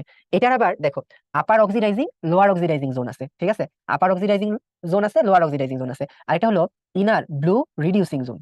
ভাইয়া এখান থেকে পরীক্ষায় প্রশ্ন কি লাগবে? এখান থেকে পরীক্ষায় কোয়েশ্চেন লাগবে হচ্ছে বুনসেন বার্নারের হাইয়েস্ট টেম্পারেচার কত নন লুমিনাস ফ্লেমের। এটার হাইয়েস্ট টেম্পারেচার হয় হচ্ছে 1570 ডিগ্রি সেলসিয়াস, 1570 ডিগ্রি সেলসিয়াস। ঠিক আছে, লোয়েস্ট টেম্পারেচার 300 ডিগ্রি সেলসিয়াস, এটা খুব একটা বেশি আসে না। আচ্ছা, আপার এন্ড আউটার অক্সিডাইজিং এজেন্ট, এই জায়গাটাতে ইউজুয়ালি আমরা কেমিক্যাল অ্যানালাইসিসটা করব। ঠিক আছে, আচ্ছা, আর লুমিনাস ফ্লেমটা ইউজুয়ালি আমরা কেমিস্ট্রিতে খুব একটা বেশি ইউজ করি না। আর স্পিরিট ল্যাম্পেরটা তো ফ্লেম একই রকম, ফ্লেম দেখে তো বোঝা যায় ভেতরে যে যেটাকে আমরা ব্লুইশ একটা হিউ দেখি না, ওইটা হচ্ছে ইউজুয়ালি থাকে হচ্ছে রিডিউসিং ফ্লেম আর কি। হ্যাঁ, আর এর বাইরের দিকে যেটা থাকে ওটা হলো আমাদের অক্সিডাইজিং ফ্লেম। আচ্ছা, একটু দেখি আমরা এখানে কি আছে। তাহলে দেখো, ইনার রিডিউসিং জোন আছে, আউটার অক্সিডাইজিং জোন আছে। এখান থেকে পড়ার মতো কিছুই নেই, শুধু ছবিটা পড়বা ভাই। হ্যাঁ, শুধু ছবিটা, এখান থেকে আর তেমন বেশি কিছু লাগবে না, শুধু ছবি। এই ছবি টেম্পারেচার গুলো দেখবা, কি কি পার্টস আছে, শুধু এতটুকু দেখলেই আমাদের জন্য এনাফ, মোর দেন এনাফ। আচ্ছা, এখন দেখো লুমিনাস ফ্লেম নিয়ে কিছু কথাবার্তা। লুমিনাস ফ্লেম হচ্ছে কি এয়ার কন্ট্রোল থাকে আর কি। হ্যাঁ, the side hole of the burner tube and the whole of the air controlling ring do not align at all. ঠিক আছে, and the fuel gas cannot get mixed with sufficient air prior to ignition, so on ignition incomplete combustion হয়। ঠিক আছে, incomplete combustion. আর এই incomplete combustion হলে তোমরা জানো যে এখানে কার্বন শুট প্রোডাকশন হয়। এই কারণে এটা হচ্ছে reflect light making the flame Luminous, মানে মোমবাতির যেরকম লুমিনাস ফ্লেম পাওয়া যায় এরকম থাকে আর কি। এটা ল্যাবরেটরিতে এক্সপেরিমেন্টাল কাজে ইউজ করা হয় না। হ্যাঁ, আচ্ছা, তারপরে দেখি স্পিরিট ল্যাম্প, এখানে স্পিরিট ইউজ করা হয়। কি ইউজ করা হয়? স্পিরিট ইউজ করা হয়, এতটুকু জানলে চলবে। আচ্ছা, এখন আসি এখান থেকে আর কি কি জানা লাগবে। Preparation of hydrogen chloride and sulphur dioxide, এগুলা কিছুই লাগবে না, সব বাদ। হ্যাঁ, এগুলা কিছুই পড়তে হবে না। আচ্ছা, heating technique of the porcelain basin. Porcelain basin থেকে পড়বা যে পোর্সেলিন বেসিনটা কি দিয়ে ফর্মেশন হয়। এটার মেইন কম্পোনেন্ট হচ্ছে সিরামিক। পোর্সেলিন বেসিনের মেইন কম্পোনেন্ট কি? সিরামিক। ঠিক আছে, আচ্ছা, এখন একটা অ্যাসিড সম্পর্কে জানতে হয়, অ্যাকোয়ারিজিয়া। এই অ্যাসিডটা সম্পর্কে তোমাদেরকে আমি যেটা আমি তোমাদের ইলেকট্রোকেমিস্ট্রি ক্লাসে কিন্তু এটা সম্পর্কে বলেছিলাম, ইলেকট্রোকেমিস্ট্রি ক্লাসে অ্যাকোয়ারিজিয়া। এখানে থাকে কি 1 mole of nitric acid and 3 mole of hydrochloric acid, 1 mole of nitric acid and 3 mole of hydrochloric acid. একটু খেয়াল রাখবে, এটা কিভাবে মনে রাখতে বলছি? মনে রাখতে বলছি যেখানে 1 সেখানে 3, যেখানে 3 সেখানে 1। ঠিক আছে, মানে 3 3 একসাথে হবে না। তাহলে নাইট্রিক অ্যাসিডের মধ্যে একটা 3 আছে, এই কারণে এটা থাকবে 1 মোল। হ্যাঁ, আর হাইড্রোক্লোরিক অ্যাসিডে কোনো 3 নাই, এই কারণে এটা থাকবে 3 মোল। ঠিক আছে, ওকে। আচ্ছা, তারপর দেখো what apparatus is use to keep chemical dry. কেমিক্যালকে ড্রাই রাখার জন্য আমরা কোন অ্যাপারেটাস ইউজ করব? ডেসিকেটর। ডেসিকেটরটা কি করে? ডেসিকেটর হচ্ছে ওয়াটার অ্যাবজর্পশন করতে পারে। এটা এমন একটা ল্যাবরেটরি ইকুইপমেন্ট যেটা ওয়াটারকে অ্যাবজর্পশন করতে হেল্প করে আর কি। ঠিক আছে, আচ্ছা, এই যে এটাকেই বলা আছে ড্রাইং অ্যাপারেটাস। অর্থাৎ আমি যদি কোনো কেমিক্যাল সাবস্টেন্সকে রাখি, এটাকে যদি আমি ড্রাই করতে চাই, হ্যাঁ, ধরো আমরা কোনো একটা ক্রিস্টাল করলাম, ক্রিস্টালটাকে আমরা ড্রাই করতে চাই, তখন আমরা কোথায় রাখবো? এটাকে ডেসিকেটরের মধ্যে রাখবো আর কি। হ্যাঁ, ডেসিকেটর হচ্ছে একটা আমাদের ইনস্ট্রুমেন্ট বা অ্যাপারেটাস আর কি। ওকে, আচ্ছা, এটা আমাদের কিছু ড্রাইং এজেন্টের মতো কিন্তু কাজ করে। যেমন আমাদের কিছু ড্রাইং এজেন্ট আছে ক্যালসিয়াম ক্লোরাইড। ঠিক আছে, তাহলে ড্রাইং এজেন্ট কি কি আছে? ড্রাইং এজেন্ট হচ্ছে যারা ওয়াটার অ্যাবজর্ব করে, ময়েশ্চার আর ওয়াটার ভেপার, হ্যাঁ, এটা হচ্ছে তোমার অ্যাবজর্ব করে নেয় কি হিসেবে অ্যাবজর্ব করে? এটা impurity in gas or solid সাবস্টেন্সের মধ্যে থাকলে এটাকে অ্যাবজর্ব করে নেয়। ঠিক আছে, সলিড কিছু আছে, লিকুইড কিছু আছে। সলিড ড্রাইং এজেন্ট দেখো কি কি আছে, calcium chloride, potassium chloride, magnesium sulphate, silica, potassium, phosphorus pentoxide. লিকুইডের মধ্যে সালফিউরিক অ্যাসিড। ঠিক আছে, আচ্ছা, এবারে আসে হচ্ছে ডিহাইড্রেটিং এজেন্ট।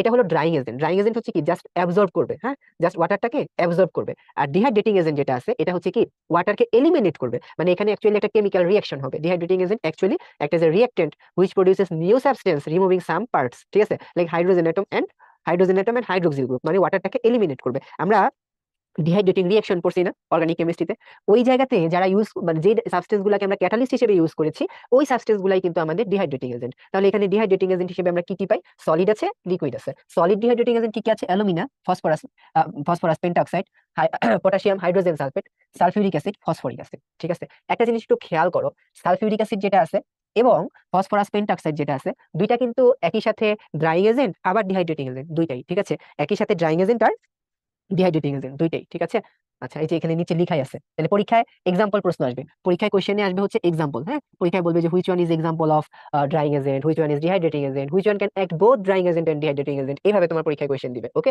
আচ্ছা তারপরে একটু দেখো এখানে যে আমাদের কিভাবে আমরা West acid and base discard করব সেটা সম্পর্কে একটু জানতে হবে আর কি। হ্যাঁ, যেমন আহ, যদি আমাদের কারো কন্টাক্টে যদি অ্যাসিড চলে আসে, হ্যাঁ, তখন আমাদের করোসিভ বেস যদি চলে আসে তখন কি করতে হবে? এই জন্য গ্লাভস পরতে হবে। হ্যাঁ, গ্লাভস পরতে হবে, একটু খুব ইম্পর্টেন্ট কিছু না।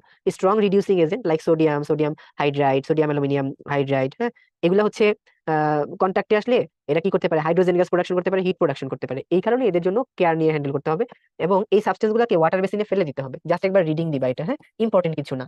আচ্ছা এবারে আসি হ্যাজার্ড সিম্বল। হ্যাজার্ড সিম্বল থেকে অন্যান্য ভর্তি পরীক্ষাতে প্রশ্ন আসতে দেখা যায় কোন সিম্বলটা কি ইন্ডিকেট করে, তবে মেডিকেল অ্যাডমিশন টেস্টে হ্যাজার্ড সিম্বল থেকে খুব একটা বেশি প্রশ্ন আমরা আসতে দেখি না।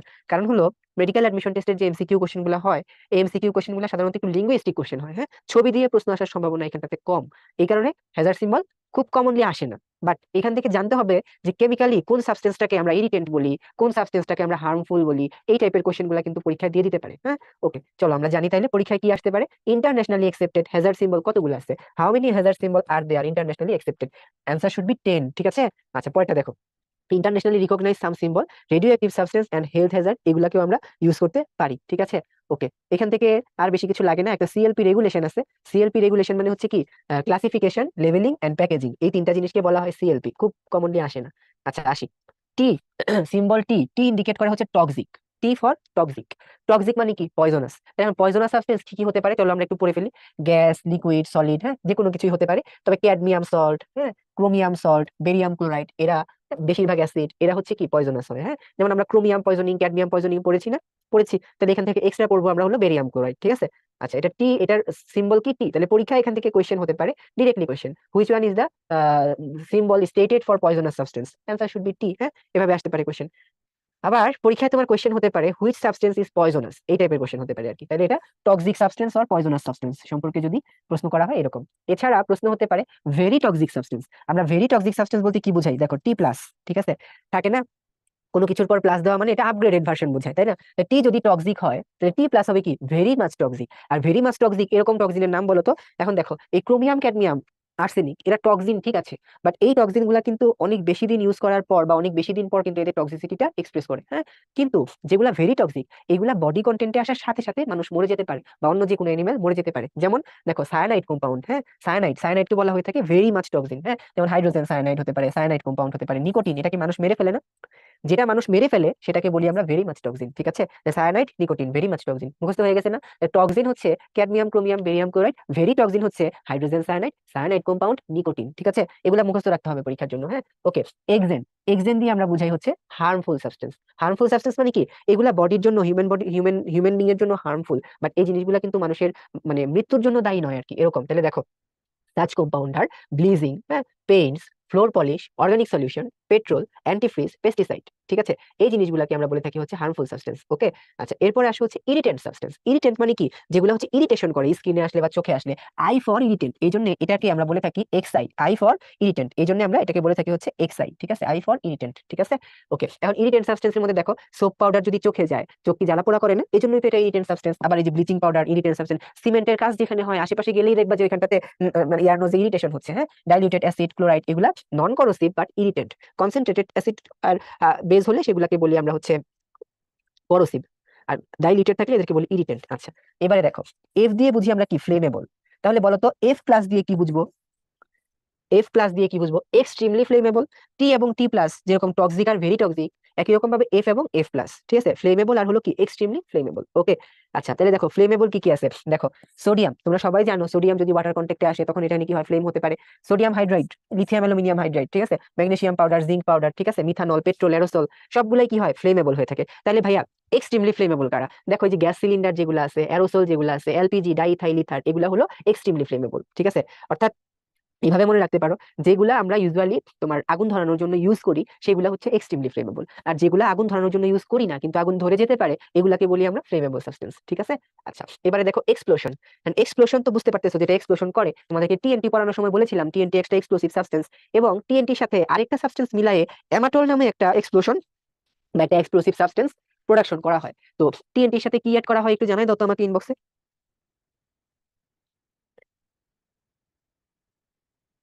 Very very good, ammonium nitrate, ঠিক আছে।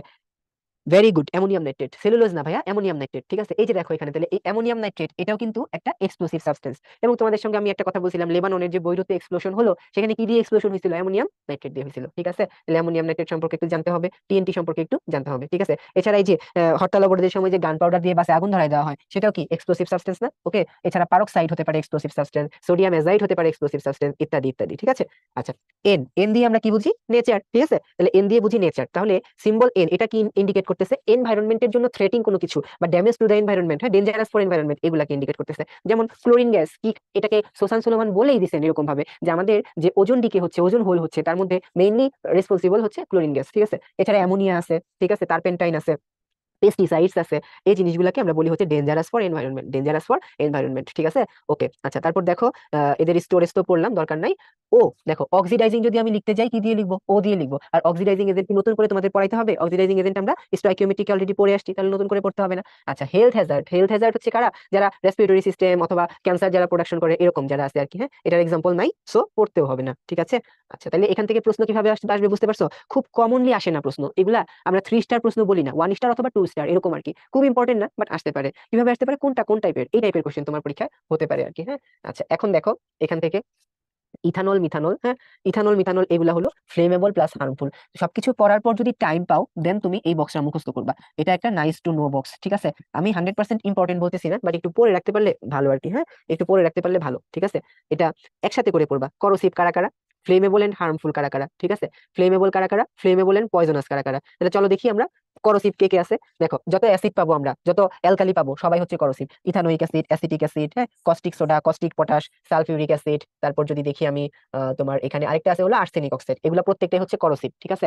আচ্ছা এবারে দেখো flammable and harmful, flammable and harmful, ethanol alcohol, methanol alcohol, ঠিক আছে, মানে ethyl alcohol, methyl alcohol, benzene toluene, benzene toluene, ঠিক আছে, বেনজিন টলুইন, আরেকটা হলো কি এই ইথানল মিথানল, এরা হলো একই সাথে ফ্লেমেবল এবং হার্মফুল। আচ্ছা অ্যালকোহল তো আমাদের জন্য হার্মফুল, মানো তো তোমরা সবাই, অবশ্যই আমরা মানি অ্যালকোহল আমাদের জন্য হার্মফুল। এবং অ্যালকোহল যে ফ্লেমেবল এটা নিয়ে কারো সন্দেহ আছে, তাহলে স্পিরিট ল্যাম্প কিভাবে হইলো অ্যালকোহল যদি ফ্লেমেবল না হয়, ঠিক আছে। আচ্ছা তারপর দেখো বেনজিন টলুইন, এই দুইটাতেও আমরা দেখি ফ্লেমেবল এবং হার্মফুল নেচার আছে আর কি, হ্যাঁ। ওকে তাহলে এটা হয়ে গেল।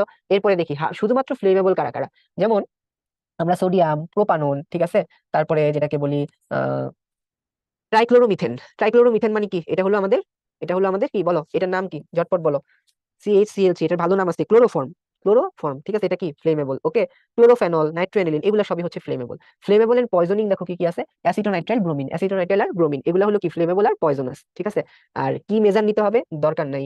আচ্ছা এবারে আসো হেজার্ড সিম্বল, করোসিভ আমরা কাদেরকে বলবো, যাদের পিএইচ ভ্যালু << 2.5 তারা হচ্ছে করোসিভ, যাদের পিএইচ ভ্যালু << 2.5 তারা হচ্ছে করোসিভ, অথবা বলা হয়ে থাকে মোর দেন 12, << 2.5 অর মোর দেন 12 যারা, হ্যাঁ, তাদেরকে বলি আমরা যে এরা হলো করোসিভ, ঠিক আছে। আচ্ছা তাহলে হেজার্ড সিম্বল যারা হচ্ছে পিএইচ ভ্যালু মোর দেন 10, হ্যাঁ, এরা হচ্ছে সাধারণত দেখা হয় যে তোমার সয়েল ওয়াটার এনভায়রনমেন্টের জন্য হ্যাজার্ড সিম্বলটা কনসেন্ট্রেটেড অ্যালকালির জন্য করোসিভ হয়ে থাকে। আচ্ছা এখানে মোর দেন 10 হলেই করোসিভ বলছে, তাহলে মোর দেন 12 এটা কোনো কোনো বইয়ে আছে, আলাদা করে আর 12 মনে রাখার দরকার নাই, তোমরা এটা মোর দেন 10ই মনে রাখো, ঠিক আছে।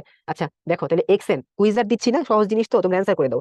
এক্সেন এটা দিয়ে আমরা কি ইন্ডিকেট করি ঝটপট, এটা কিন্তু আসছিল ডেন্টালে, হ্যাঁ, মানে ছবি আসবে না, আসলে জাস্ট এরকম লিঙ্গুইস্টিক সাইন আসবে। ভেরি ভেরি গুড, হার্মফুল, ঠিক আছে, ভেরি গুড, কারেক্ট অ্যান্সার যারা দিছো কনগ্রাচুলেশন। আচ্ছা এরপরে যেটা আছে এগুলা পরীক্ষায় খুব কমনলি আসে না, যদি সময় পাও রিডিং দিবা, হ্যাঁ। যেমন এখানে যে রিডাক্টেন্ট সাবস্টেন্স অথবা রিডিউসিং সাবস্টেন্স যারা আছে, যেমন lithium aluminium hydride, sodium boron hydride, sodium hydride, sodium metal, এগুলা হলো কি সাধারণত মানে দেখা গেছে যে টক্সিন এবং ফ্লেমেবল, ঠিক আছে, এফ এন্ড টি। এছাড়া আর কিছু দরকার নাই। অক্সিডেন্টের কথাবার্তা তোমরা অলরেডি আমার চাইতে আরো বেশি জানো, কারণ অক্সিডেন্ট আমরা শিখেছি। কিভাবে শিখছি অক্সিডেন্ট? অক্সিডেন্ট সাধারণত হয় নন মেটাল সাবস্টেন্স যারা আছে তারা, এবং অক্সিডেন্ট সাধারণত হয়ে থাকে যেসব সাবস্টেন্সের মধ্যে আমরা দেখবো এদের যে ফর্মুলা আছে, ফর্মুলার মধ্যে যদি নন মেটালের সংখ্যা মেটালের চেয়ে বেশি হয় তাহলে সেটা কি হয়? অক্সিডেন্ট হয়। আচ্ছা, corrosive acid slowly add to water, হ্যাঁ, corrosive concentrated acid is to add to water slowly to make dilution, অর্থাৎ অ্যাসিডের মধ্যে ওয়াটার দেওয়া যাবে না, ওয়াটারের মধ্যে ফোটায় ফোটায় অ্যাসিড দিতে হবে। এই বক্সটা খুব ইম্পর্টেন্ট পরীক্ষার জন্য, হ্যাঁ। পরীক্ষায় প্রশ্ন কিভাবে আসবে এখান থেকে? তোমার which one is the alternative reagent for harmful compound, এভাবে দিবে। ধরো তোমার প্রশ্ন দিল which one is the alternative reagent for chloroform, ঠিক আছে, অ্যান্সার শুড বি হেক্সেন, ঠিক আছে। কার্বন টেট্রাক্লোরাইডের জন্য হেক্সেন, বেনজিনের জন্য টলুইন, জাইলিনের জন্য টলুইন, ঠিক আছে, বিউটানলের জন্য টু বিউটানলের জন্য বিউটানল 1, লেড ক্রোমেটের জন্য পটাশিয়াম কার্বনেট, পটাশিয়াম মেটালের জন্য ক্যালসিয়াম মেটাল। খুব খুব ইম্পর্টেন্ট। দেখো এভাবে মনে রাখি আমরা। এই ক্লোরোফর্ম এটা তো মানুষজন তো অজ্ঞান করে দেয়, তাই না? যদি এটা মানুষকে অজ্ঞান করে দেয় তাহলে এটা তো ভালো না অবশ্যই, তাহলে এটা কি হার্মফুল হবে, ঠিক আছে। তাহলে এটাকে আমাদের চেঞ্জ করে হেক্সেন ইউজ করা যেতে পারে। আচ্ছা, তারপর দেখো কার্বন টেট্রাক্লোরাইড, এটাতেও দেখা যায় যে ক্লোরিন রিলিজ করে, তো এনভায়রনমেন্টের জন্য সেফ না, এই কারণে এটাকে বাদ দিয়েও আমরা কি ব্যবহার করতে পারি? হেক্সেনটাকে ইউজ করতে পারি। আচ্ছা, বেনজিন এবং জাইলিন দুইটাই ক্ষতিকর, বাট দুইটার মাঝামাঝি যে আছে টলুইন সেটা হলো কম ক্ষতিকর, আমি এভাবে মনে রাখতাম। কারণ দেখো বেনজিন জাইলিন মানে বোঝো তো তোমরা, এই যে এটাকে বলতেছি আমরা কি? বেনজিন, ঠিক আছে। যখন বেনজিনের সাথে একটা হাইড্রোজেন যখন মিথাইল গ্রুপ দিয়ে সাবস্টিটিউট হবে সেটাকে বলি আমরা টলুইন। যখন দুইটা হাইড্রোজেন মিথাইল গ্রুপ দিয়ে সাবস্টিটিউট হয়ে যাবে তখন আমরা এদেরকে বলি হচ্ছে জাইলিন, ঠিক আছে। তাহলে বেনজিন জাইলিন দুইটাই হচ্ছে হার্মফুল, বাট এই দুইটার মাঝামাঝি যেটা আছে টলুইন সেটা হচ্ছে লেস হার্মফুল। এই কারণে বেনজিন জাইলিন দুইটার বদলে আমরা কি ইউজ করতে পারি? টলুইন ইউজ করতে পারি। আর বিউটানল 2 খারাপ 1 ভালো, 2 নাম্বার জিনিস কখনোই ভালো হয় না, ঠিক আছে। 2 নাম্বার জিনিস খারাপ, তাহলে বিউটানল 2 খারাপ 1 ভালো। আচ্ছা, লেড ক্রোমেট, যেহেতু লেড আছে, লেড তো এনভায়রনমেন্টের জন্য টক্সিন, তাই না? তাহলে এটা ইউজ করা যাবে না। লেড ক্রোমেট বাদ দিয়ে আমরা কি ইউজ করতে পারি? Potassium carbonate. আর পটাশিয়াম মেটাল এটা বাদ দিয়ে আমরা ক্যালসিয়াম মেটাল ইউজ করতে পারি। মুখস্থ হয়ে গেছে? আচ্ছা, বাসায় আবার পড়তে হবে, হ্যাঁ, এগুলো পরীক্ষায় আসতে পারে। আচ্ছা, এবারে দেখো আমরা বলি যে ওয়েস্ট রিমুভ করার জন্য আমরা, ওয়েস্ট প্রোডাক্ট গুলাকে রিমুভ করার জন্য আমরা কি কি ইউজ করতে পারি। যেমন যদি অ্যাসিড অ্যাসিড যদি ওয়েস্ট হয়, হ্যাঁ, ওয়েস্ট অ্যাসিড যদি হয়, এটাকে নিউট্রিলাইজ করার জন্য আমরা আমরা একটা বেসিক সাবস্টেন্স আর অ্যালকালি সাবস্টেন্স ইউজ করব। সেটা হতে পারে ক্যালসিয়াম অক্সাইড, হতে পারে সোডিয়াম কার্বনেট, হতে পারে ক্যালসিয়াম অক্সাইড, হতে পারে সোডিয়াম কার্বনেট, ঠিক আছে। আচ্ছা, আবার দেখো যদি আমি, হ্যাঁ, তোমার নিউট্রালাইজিং ওয়েস্ট বেসকে যদি আমি নিউট্রালাইজ করতে চাই তখন আমার ইউজ করতে হবে হচ্ছে সোডিয়াম হাইড্রোজেন সালফেট। পরীক্ষা আসবে, ভেরি ভেরি ভেরি ইম্পর্টেন্ট, ঠিক আছে। আচ্ছা, তাহলে এই জিনিস মুখস্থ রাখতে হবে। যদি আমরা কোনো অ্যাসিডের ওয়েস্টেজ পাই ল্যাবরেটরি থেকে, ওইটাকে নিউট্রালাইজ করার জন্য আমার সোডিয়াম কার্বনেট বা ক্যালসিয়াম অক্সাইড ইউজ করতে হবে। আর যদি আমরা কোনো বেজের ওয়েস্ট প্রোডাক্ট পাই, ওয়েস্টেজ পাই, সেটাকে নিউট্রালাইজ করার জন্য আমার sodium hydrogen sulphate solution use করতে হবে, ঠিক আছে। টু ডিস্ট্রয় সোডিয়াম মেটালকে যদি আমি ডিস্ট্রয় করতে চাই তাহলে আমার ইউজ করতে হবে হচ্ছে alcohol like methanol, ethanol, butanol, alcohol like methanol, ethanol and butanol, ঠিক আছে। ওকে, তারপর দেখো waste solvent will be stored up in closed container, এটাকে ক্লোজ কন্টেইনারে রাখতে হবে। নেভার ডিসপোজ ইনটু ড্রেনে ডিসপোজ করা যাবে না। প্রথম দুইটাই বেশি ইম্পর্টেন্ট, ওকে। আচ্ছা, অ্যামোনিয়ার একটা সলিউশন আছে 35 থেকে 40%, অ্যামোনিয়া সলিউশনকে আমরা বলে থাকি কি? Liquor ammonia. পরীক্ষা আসবে which one is liquor ammonia, answer should be 35 to 40% ammonia solution. 35 to 40% ammonia সলিউশনকে আমরা কি বলি? লিকার অ্যামোনিয়া বলে থাকি আর কি, ঠিক আছে। আচ্ছা, তারপরে মোটামুটি আর বেশি কিছু লাগে না। আর পিএইচ এর কিছু ব্যাপার স্যাপার আছে, এগুলো অলরেডি আগে পড়া হয়ে গেছে। যে তোমার কাল্টিভেবল ল্যান্ডের জন্য ফেভারেবল পিএইচ থাকে 7 to 8, হ্যাঁ, এই জিনিসগুলো আগে আমরা পড়ে আসছি। হেভি মেটালের এক্সাম্পল পরীক্ষায় কিন্তু আসে, অলরেডি আগে পড়া হয়ে গেছে। লেড, ক্যাডমিয়াম, মার্কারি, ক্রোমিয়াম, হ্যাঁ, এই আয়নগুলো কিন্তু হেভি মেটালের এক্সাম্পল, ওকে। আচ্ছা, হেভি মেটাল আবার চলে আসছে, একই জিনিস, দরকার নেই। এগুলা কি ফুড চেইনে এসে হিউম্যান বডিতে ডিপোজিশন হয়ে এদের যে হার্মফুল ইফেক্ট হয় সেটার জন্য রেসপন্সিবল হয়, ওকে। আচ্ছা, এরকম বড় একটা বক্স পাবা, এই বক্স থেকেও সবকিছু পড়ে মনে রাখা কোয়াইট ডিফিকাল্ট। শুধুমাত্র যেগুলা দাগানো আছে এই লাইনগুলা পড়বা, এগুলা পড়ার পরে যদি তুমি সময় পাও দেন তুমি অন্যগুলা পড়তে পারো। কিন্তু আমাদের রিকমেন্ডেশন থাকবে দাগানোগুলা পড়ে কমপ্লিট করে মনে রাখো, কারণ প্রশ্ন যত বছর আসছে এবং আসতেছে এই দাগানোগুলার বাইরে সাধারণত আসে না, হ্যাঁ। তবে অবশ্যই এক্সারসাইজ কোশ্চেন ব্যাংক সলভ করতে হবে, সলভ করতে হবে, সলভ করতে হবে, ঠিক আছে। আচ্ছা, তারপর দেখি আমরা এখান থেকে ammonium hydroxide or liquor ammonia. তাহলে দেখো mild ammonia gas stops watering from the nose in the cold attack. আমাদের যখন ঠান্ডা লাগে নাক দিয়ে যখন সবসময় পানি ঝরতে থাকে, আমরা বলি রানিং নোজ যখন হয়, তখন কিন্তু এই অ্যামোনিয়া, হ্যাঁ, এটা দিয়ে কিন্তু কিছুটা রিলিফ পাওয়া যায় আর কি, ঠিক আছে। এটা একটু জানতে হবে। আচ্ছা, air pollution by ammonia gas, এটা হচ্ছে লিভস কে বার্ন করে, বার্ড, হিউম্যান বিং, অন্যান্য যত অ্যানিমেলস আছে এদের জন্য রেসপিরেটরি ট্র্যাক্টের ক্ষতি করে আর কি। আচ্ছা, পটাশিয়াম পারম্যাঙ্গানেট, পরীক্ষায় একটা কোয়েশ্চেন আসে, হুইচ সাবস্টেন্স কজেস ডায়রিয়া, হ্যাঁ, পটাশিয়াম পারম্যাঙ্গানেট, এটা যদি বডিতে যায় সাথে সাথে ডায়রিয়া শুরু হয়ে যায় আর কি, হ্যাঁ। পটাশিয়াম ডাইক্রোমেট, এটাতেও ডায়রিয়া হতে পারে, ওকে। আচ্ছা, পটাশিয়াম ফেরোসায়ানাইড, এটাতেও ডায়রিয়া হতে পারে, ঠিক আছে। তাহলে পারম্যাঙ্গানেট, ডাইক্রোমেট, ফেরোসায়ানাইড তিনটাতেই কি হতে পারে? ডায়রিয়া হতে পারে। বাট ডায়রিয়া হওয়ার সম্ভাবনা 100% কোথায় বলো তো দেখি, তোমরা জানো কিনা? বাংলা ভাষণের বইতে লেখা আছে, এই বইটাতে লেখা নাই, হ্যাঁ। ডায়রিয়া হওয়ার সম্ভাবনা 100% কোথায়? পটাশিয়াম পারম্যাঙ্গানেট, এখানেই ডায়রিয়া হওয়ার সম্ভাবনা 100%, বাকিদের জন্য no ochre, May ochre, but এখানে 100% আর কি। ওকে, আচ্ছা। পটাশিয়াম আয়োডাইড, এটা কি করতে পারে? ওন্ড ক্রিয়েট করে, স্কিনে ওন্ড করে, এটা এনিমিয়া করতে পারে বডিতে, ঠিক আছে, বডিতে এনিমিয়া করতে পারে। ক্লোরোফর্ম খুব খুব ইম্পর্টেন্ট, মনে রাখবা। Chloroform C, C for central nervous system. আমরা দেখো সেন্ট্রাল নার্ভাস সিস্টেম, আমরা একটা কথা পড়েছিলাম, হ্যাঁ, যে ক্লোরোফর্ম হচ্ছে কি আমাদের একটা জেনারেল অ্যানেস্থেটিক ড্রাগ, যেটা সেন্ট্রাল নার্ভাস সিস্টেমের উপর কাজ করে। যেহেতু ক্লোরোফর্ম সরাসরি সেন্ট্রাল নার্ভাস সিস্টেমের উপরে কাজ করে, তাইলে আমরা বলতে পারি যে ক্লোরোফর্ম হচ্ছে সেন্ট্রাল নার্ভাস সিস্টেমের ক্ষতি করে। তাহলে যদি পরীক্ষায় কোশ্চেন আসে এরকম ভাবে, which one is harmful to central nervous system, then answer should be chloroform. পরীক্ষায় আসতে পারে কিন্তু, which one is harmful to central nervous system, answer should be chloroform, answer should be chloroform, ঠিক আছে। আচ্ছা, তারপর দেখো হচ্ছে ফরমালিন। এই ফরমালিনকে তো বলি আমরা কার্সিনোজেনিক সাবস্টেন্স, কারণ এখানে কি আছে? ফর্মালডিহাইড আছে। এই ফর্মালডিহাইড কি করতে পারে? ক্যান্সার সৃষ্টি করতে পারে বডিতে, হ্যাঁ, এই জন্য আমরা এটাকে বলি কার্সিনোজেনিক সাবস্টেন্স। ওকে, এই যে it can cause cancer, okay, and destroy kidney. আচ্ছা, ফরমালিন এটাকে কি কাজে ইউজ করি আমরা? বেসিক্যালি এটা কিন্তু একটা অ্যান্টিসেপটিক, অ্যান্টিব্যাকটেরিয়াল সলিউশন। আমরা এটাকে প্রিজারভেটিভ হিসেবে ইউজ করতে পারি, বাট ফুড গ্রেড প্রিজারভেটিভ না। আগামী ক্লাসে আমরা প্রিজারভেটিভ নিয়ে ডিটেইলস কথা বলবো, কেন ফরমালিন প্রিজারভেটিভ না। ফরমালিনকে আমরা দেখো যে কোনো স্পেসিমেনের প্রিজার্ভেশনে ইউজ করতে পারি, হ্যাঁ, কিন্তু এটা বডির জন্য যেহেতু ক্ষতিকর, এই কারণে আমরা এটাকে ফুড প্রিজার্ভেশনে ইউজ করতে পারবো না। আচ্ছা, তারপর দেখো হচ্ছে প্রোপানন। প্রোপানন হচ্ছে কি করে? ডিক্রিজেস ডিও, ডিও মানে হলো ডিজলভ অক্সিজেন অফ ওয়াটার, হ্যাঁ, এটাকে ডিক্রিজ করে দেয় আর কি। আচ্ছা, তারপর দেখো যে concentrated sulphuric acid and is hygroscopic substance, already পড়েছি আমরা ডিহাইড্রেটিং এজেন্ট আর কি, হ্যাঁ।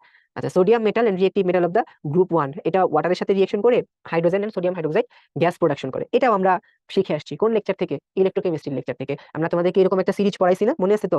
না, এই যে যেটাকে আমরা বললাম রিঅ্যাক্টিভ সিরিজ অফ মেটাল, যেটা পড়াইছিলাম, সেখানে কিন্তু এই রিলেটেড আলোচনা হয়েছিল আর কি, হ্যাঁ। আচ্ছা, তারপর দেখো কনসেন্ট্রেটেড সালফিউরিক অ্যাসিড, এটা হলো corrosive strong oxidant hygroscopic substance. এখান থেকে পরীক্ষায় কোশ্চেন দিতে পারে, which one is correct regarding concentrated sulphuric acid. তাহলে যে corrosive, strong oxidant, hygroscopic substance, এগুলা দিবে আর কি, হ্যাঁ। লিকার অ্যামোনিয়া তো বুঝতে পারছো, লিকার অ্যামোনিয়া হলো 35 থেকে 40% অফ দ্য অ্যামোনিয়া সলিউশন, ঠিক আছে। সোডিয়াম মেটাল, এটা তো একটা অ্যালকালি মেটাল, এটা হাইড্রোজেন গ্যাস, সোডিয়াম হাইড্রোক্সাইড, এসব সলিউশন প্রোডাকশন করে, এক্সোথার্মিক রিঅ্যাকশন করতে পারে, ঠিক আছে, হিট প্রোডাকশন করতে পারে, আর কিছু লাগে না। সোডিয়াম, সরি, পটাশিয়াম ফেরোসায়ানাইড, এটা একটা রিডিউসিং প্রপার্টি আছে, এরকম একটা সাবস্টেন্স, এর বাইরে কোনো কিছু দরকার নেই। সালফিউরিক অ্যাসিডের স্টোরেজ কোথায়? যেহেতু সালফিউরিক অ্যাসিড এটা একটা স্ট্রং অ্যাসিড, এই কারণে আমরা এটাকে তোমার হচ্ছে দেখা যায় lower stair of the cell for acid ক্যাবিনেটে রাখবো, হ্যাঁ, lower stair of the cell for acid ক্যাবিনেটে রাখবো আর কি, হ্যাঁ। আচ্ছা, তারপর দেখো এখানে corrosive and environmentally toxic, liquor ammonia, corrosive and environmentally toxic, ঠিক আছে। স্টোরেজ কিভাবে করতে হয়? এটাও লোয়ার স্টেয়ারে রাখতে হয়। খুব ইম্পর্টেন্ট লাইন না এগুলা, জাস্ট যেগুলো দাগানো আছে এগুলা জাস্ট পড়ে যাবা, ঠিক আছে। আমি কিন্তু কোনো স্টার বা কোনো কিছু দিচ্ছি না এগুলাতে, কারণ এগুলো থেকে আমরা অতীতে কখনোই প্রশ্ন আসতে দেখি নাই, হ্যাঁ। তবে আসতে পারে না যে তা না, আসতে পারে, এই কারণে জাস্ট দাগানো আছে। জাস্ট দাগানো যে লাইনগুলো আছে, এই লাইনগুলো এখান থেকে পড়লেই হয়ে যাবে, ঠিক আছে, আর বেশি কিছু দরকার নেই। আবারও সালফিউরিক অ্যাসিডের কথা বলা হয়েছে যে এটার ব্যাপার ইনফ্লামেশন অফ দ্য আই, মানে ইরিটেশন করতে পারে আর কি, face, respiratory tract. Contact of sulphuric acid causes skin on badly, এটা কি করতে পারে? স্কিন বার্ন করে দিতে পারে পর্যন্ত, হ্যাঁ। আচ্ছা, তারপর দেখো অ্যামোনিয়ার জন্য দেখা যায় যে বার্নিং হয়, এবং অ্যামোনিয়ার একটা গুড ইফেক্ট আছে কি, এটা হলো রানিং নোজকে কিউর করে। বলে ফেলছি, বক্সের যে ইনফরমেশন গুলা না, ওই ইনফরমেশন গুলাই আবার লিখছে, ঠিক আছে। যেমন air pollution by ammonia burn the leaves, বক্সে ছিল না, আবার এখানে আসছে। রিভিশন হবে তোমাদের, অসুবিধা নাই। লিথিয়াম অ্যালুমিনিয়াম হাইড্রেট, এটা হচ্ছে সিভিয়ার ওন্ড করতে পারে, হ্যাঁ। এটা দেখা যায় হিট হাইড্রোজেন প্রোডাকশন করে, যখন স্ট্রং অ্যালকালি অথবা যখন অ্যালুমিনিয়াম হাইড্রোক্সাইড এটার সাথে যখন ওয়াটারের রিঅ্যাকশন হয় আর কি, হ্যাঁ, এগুলা তখন হিট প্রোডাকশন করতে পারে আর কি। আচ্ছা, তাহলে দেখো এই কুইজটা তোমরা কি উত্তর করতে পারবা? কুইজ নাম্বার 3 আমরা কিন্তু পড়ছি, সবকিছু আমি ক্লাসে পড়াইছি। ক্লোরোফর্ম যেটা আছে, এটা কোন নার্ভাস সিস্টেমের জন্য ক্ষতিকর? প্রশ্নে বলছে হুইচ ওয়ান ইজ কারেক্ট, তাই তোমাকে ট্রু খুঁজে বের করতে হবে। Chloroform harms peripheral nervous system, is it true or false? 35 to 40% ammonia is called black liquor, is it true or false? Sodium hydrogen sulfate can be used to neutralize discarded acid, is it true or false? Methanol can be used to destroy sodium metal। অনেকেই correct answer দিছো, very good. যারা correct answer দিতে পারো না অসুবিধা নাই, আমি correction করে দিচ্ছি। এটা ট্রু, আমরা সোডিয়াম মেটালকে ডিস্ট্রয় করার জন্য বা নিউট্রালাইজ করার জন্য ইথানল অর মিথানল ইউজ করি, ঠিক আছে। আচ্ছা, এখন দেখো sodium hydrogen sulphate can be use to neutralize discarded acid, no acid, discarded base, ঠিক আছে। আচ্ছা, তারপর এটা দেখো 35 to 40% ammonia is called black liquor, no black liquor, it is called liquor ammonia, liquor ammonia, ঠিক আছে। পরেরটা দেখো chloroform harms peripheral nervous system, no, it can harm central nervous system, ঠিক আছে। তাহলে বুঝছো তো প্রথম তিনটা কেন ফলস, হ্যাঁ, এটা ফলস, তাহলে এটাও ফলস ছিল, এটাও ফলস ছিল, তাহলে আমাদের এই যে যেটা লাস্টে আছে সেটা ট্রু। ওকে, কেমিক্যাল অ্যানালাইসিস থেকে জানতে হবে macro analysis, semi macro analysis, micro analysis.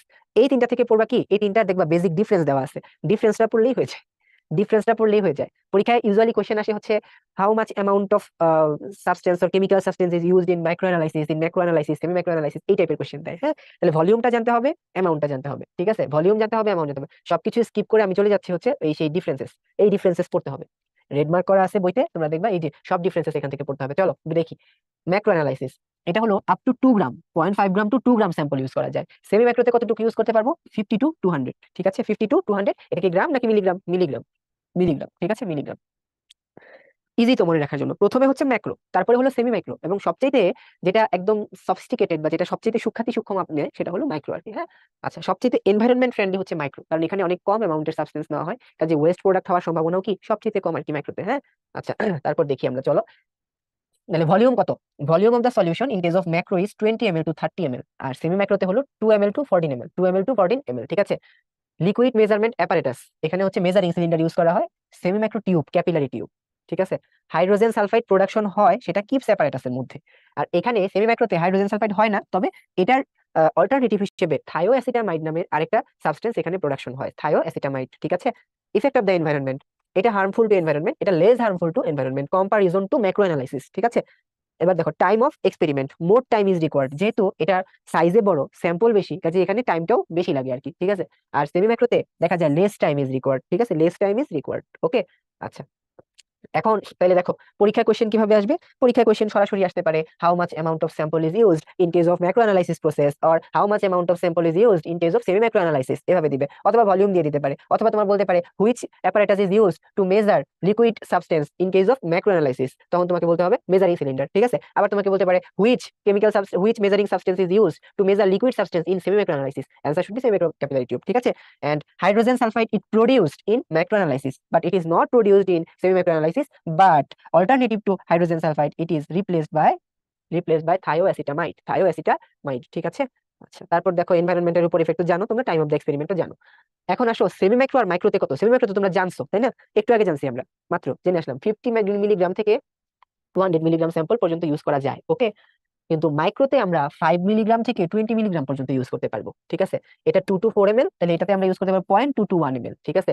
এখানে semi micro capillary tube, micro capillary tube. Field of the application দেখা যায় যে এটা হলো আমাদের যে গ্যাভিমেট্রিক যে অ্যানালাইসিস আছে, স্ট্রাকচার আছে, এগুলা দেখার জন্য। আর মাইক্রো অ্যানালাইসিস হচ্ছে লিকুইড ক্রোমাটোগ্রাফি, হ্যাঁ, বিয়ার ল্যাম্বার্ট ল, এইসবের জন্য ইউজ করা হয়ে থাকে। ইফেক্ট অফ দ্য এনভায়রনমেন্ট, সবচেয়ে বেশি এনভায়রনমেন্ট ফ্রেন্ডলি হচ্ছে মাইক্রো অ্যানালাইসিস প্রসেস। ঠিক আছে। আচ্ছা, তাহলে দেখো পরীক্ষা এরকম তোমার কিছু মেজারমেন্ট দিতে পারে। ধরো 60 মিলিগ্রাম, হ্যাঁ, ধরো 2 মিলিগ্রাম। ঠিক আছে, 60 মিলিগ্রাম হলো 2 মিলিগ্রাম হলো 2 গ্রাম হলো। ঠিক আছে, 60 মিলিগ্রাম, 2 মিলিগ্রাম, 2 গ্রাম, 0.5 গ্রাম। ঠিক আছে, এইগুলার মধ্যে মাইক্রো অ্যানালাইসিসের সাথে যায় কোনটা বলো? এভাবে পরীক্ষায় কোয়েশ্চেন দিবে। আচ্ছা, 2 মিলিগ্রাম তো আমরা কোনোটাতে ইউজ করি নাই, 20 মিলিগ্রাম হিসেব করো মাইক্রো অ্যানালাইসিসের জন্য। আচ্ছা, মাহি জিজ্ঞাসা করছে সবটাই মনে রাখতে হবে ভাইয়া? এই ডিফারেন্সেস এর বক্স গুলা মনে রাখতে হবে। ডিফারেন্সেস এর বক্স গুলা যদি তুমি সবটা মনে রাখো, দেখবা এর আগের যে অনেকগুলা পেজ আমরা রেখে আসছি, আবার যাবো তো পেজে, ওইখানে দেখবা পড়া অনেক কমে গেছে। ভেরি গুড, বি, এটা হচ্ছে মাইক্রো অ্যানালিসিস। তো এইভাবে তোমার পরীক্ষায় কোশ্চেন দিতে পারে আর কি। হ্যাঁ, কোনটা কার জন্য অ্যাপ্লিকেবল, কোনটা কোথায় অ্যাপ্লিকেবল না। ওকে, আচ্ছা, ঠিক আছে। তাহলে দেখো এখানটাতে semi micro analytical, micro analytical process তিনটা আছে। মাইক্রো অ্যানালাইসিস অলরেডি এগুলো আমরা সব জেনে গেছি না? দেখো কোনটাতে আমরা কতটুকু সাবস্টেন্স ইউজ করছি সব জেনে ফেলছি না? জাস্ট এখানটাতে দেখো একটা নতুন জিনিস অ্যাড হয়েছে, সেটা কি? এই যে আমাদের এই রিঅ্যাকশন থেকে থায়োঅ্যাসিটামাইড পাওয়া যায়। ঠিক আছে। এখান থেকে তাহলে পরীক্ষায় কোশ্চেন হতে পারে, what is the source of thioacetamide, what is the source of thioacetamide. ঠিক আছে, তাহলে থায়োঅ্যাসিটামাইডের সোর্সটা কি? থায়োঅ্যাসিটামাইডের সোর্সটা হচ্ছে এটা, CH2 CSNH2। ঠিক আছে, CH2 CSNH2। এটা থায়োঅ্যাসিটামাইড, থায়োঅ্যাসিটামাইড থেকে এখানে কি প্রোডাকশন হচ্ছে? এখানে কি প্রোডাকশন হচ্ছে থায়োঅ্যাসিটামাইড থেকে? বলো, এই সাবস্টেন্সের নাম কি? এই সাবস্টেন্সের নাম কি, ঝটপট বলো। সেমি মাইক্রো অ্যানালিসিস এক্সপেরিমেন্টে থায়োঅ্যাসিটামাইড থেকে কি প্রোডাকশন হয়? এই সাবস্টেন্সের নাম কি? অ্যাসিডামাইড প্রোডাকশন হচ্ছে আর কি। হ্যাঁ, অ্যাসিডামাইড প্রোডাকশন হচ্ছে। ওকে, তাহলে micro analysis process most modern analytical method, দরকার নাই, তোমরা অলরেডি জানো এগুলা। হ্যাঁ, তাহলে এই যে এখানে একটা এমসিকিউ কোশ্চেন আসে, এই টাইপের কোশ্চেন তোমার পরীক্ষায় আসতে পারে। What amount of sample is used in semi micro system? বলো, ঝটপট বলো। What amount of sample is used in semi micro system? আমরা সেমি মাইক্রো সিস্টেমে কতটুকু অ্যামাউন্ট ইউজ করতে পারি? আচ্ছা, মাইক্রোতে কত ইউজ করেছি আমরা? মাইক্রোতে কত ইউজ করেছি আমরা? 5 মিলিগ্রাম to 20 মিলিগ্রাম, তাই না? আচ্ছা, সেমি মাইক্রোতে আমরা কতটুকু ইউজ করেছি বলো? এই যে একটু আগে পড়ে আসছি, সেমি মাইক্রোতে আমরা 50 থেকে 200 মিলিগ্রাম, 50 থেকে 200 মিলিগ্রাম। ঠিক আছে, 50 থেকে 200 মিলিগ্রাম। তাহলে দেখো এখানে which amount of the sample is used in semi micro system, 50 থেকে 200 মিলিগ্রাম। তাহলে তিনটা অ্যান্সার কিন্তু এখানে কারেক্ট হয়। ঠিক আছে, তো এই টাইপের কনফিউজিং দিবে না, একদম এক্সাক্ট অ্যামাউন্ট গুলাই দিবে, 50 থেকে 200। এটা দেখা যায় যে তোমার 160 মিলিগ্রামটা অ্যান্সার করা বেশি ভালো আর কি। হ্যাঁ, which amount of sample is used in semi micro system. 200 use করতে পারো, অসুবিধা নেই। এটা কনফিউজিং, এটা দিবে না পরীক্ষায়, অসুবিধা নেই। আমরা জানি 50 মিলিগ্রাম থেকে 200 পর্যন্ত ইউজ করা যায়, এর মধ্যে যারা আছে সবাইকে ইউজ করতে পারবো। পারবো না কোনটাকে? 250কে পারবো না। আচ্ছা, সেফটি গগলস। সেফটি গগলস থেকে পড়বা হচ্ছে যে কেমিক্যাল সাবস্টেন্স যেগুলো হিট করা হয় তখন হচ্ছে সেফটি গগলস ইউজ করা হয়। সেফটি গ্লাভস কখন ইউজ করবো? ব্রোকেন গ্লাস, কনসেন্ট্রেটেড অ্যাসিড, বোতল, হার্মফুল কেমিক্যাল সাবস্টেন্স, এগুলোর জন্য আমরা ইউজ করবো। ল্যাবরেটরিতে আমরা কোন টাইপের গ্লাভস ইউজ করি মনে আছে? Nitrile gloves, very good. Fume hood. Fume হুডটা কি? দেখো, এটা একটা ইকুইপমেন্ট যেটা কি করতে পারে? অ্যাবজর্ব করতে পারে। কি অ্যাবজর্ব করতে পারে? যেটা গ্যাস অ্যাবজর্ব করতে পারে, ঠিক আছে? তাহলে দেখো, during different experimental works in laboratory toxin, harmful or bad order gas may be produced. তাহলে এই টাইপের কোনো গ্যাস যদি প্রোডাকশন হয় তখন আমাকে ফিউম হুড ইউজ করতে হবে। তাহলে ফিউম হুডের ইউজ কখন কখন করতে পারি আমরা? Fume hood can be used during diluting concentrated sulphuric acid, nitric acid, hydrochloric acid, liquor ammonia, ঠিক আছে? এগুলোর জন্য ফিউম হুড ইউজ করবো। তাহলে ফিউম হুড কি?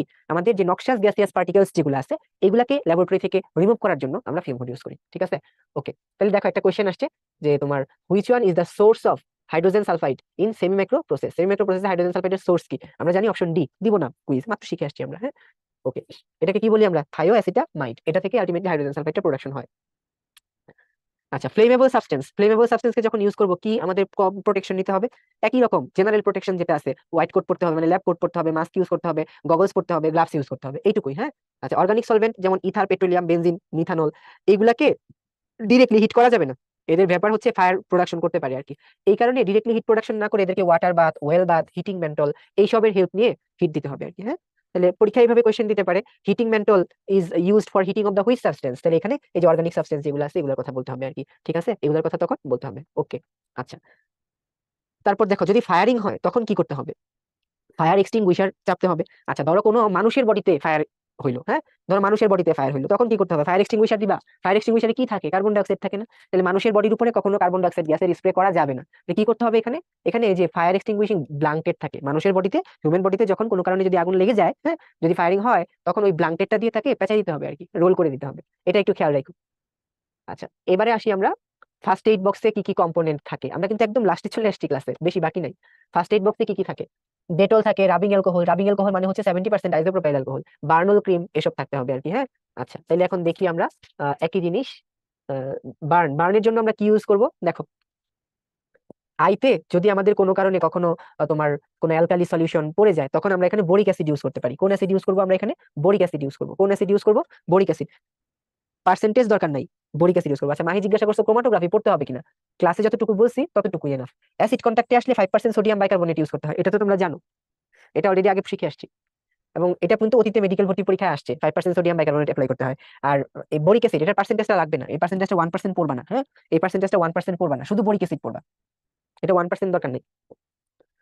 আচ্ছা, এখন আমাদের যে প্রাইমারি ট্রিটমেন্ট হয় বা যেটাকে আমরা প্রাইমারি হেলথ মানে কিট যেটাকে বলি আর কি, এটার প্রাইমারি ট্রিটমেন্টের উদ্দেশ্যটা কি থাকে? Preserve life.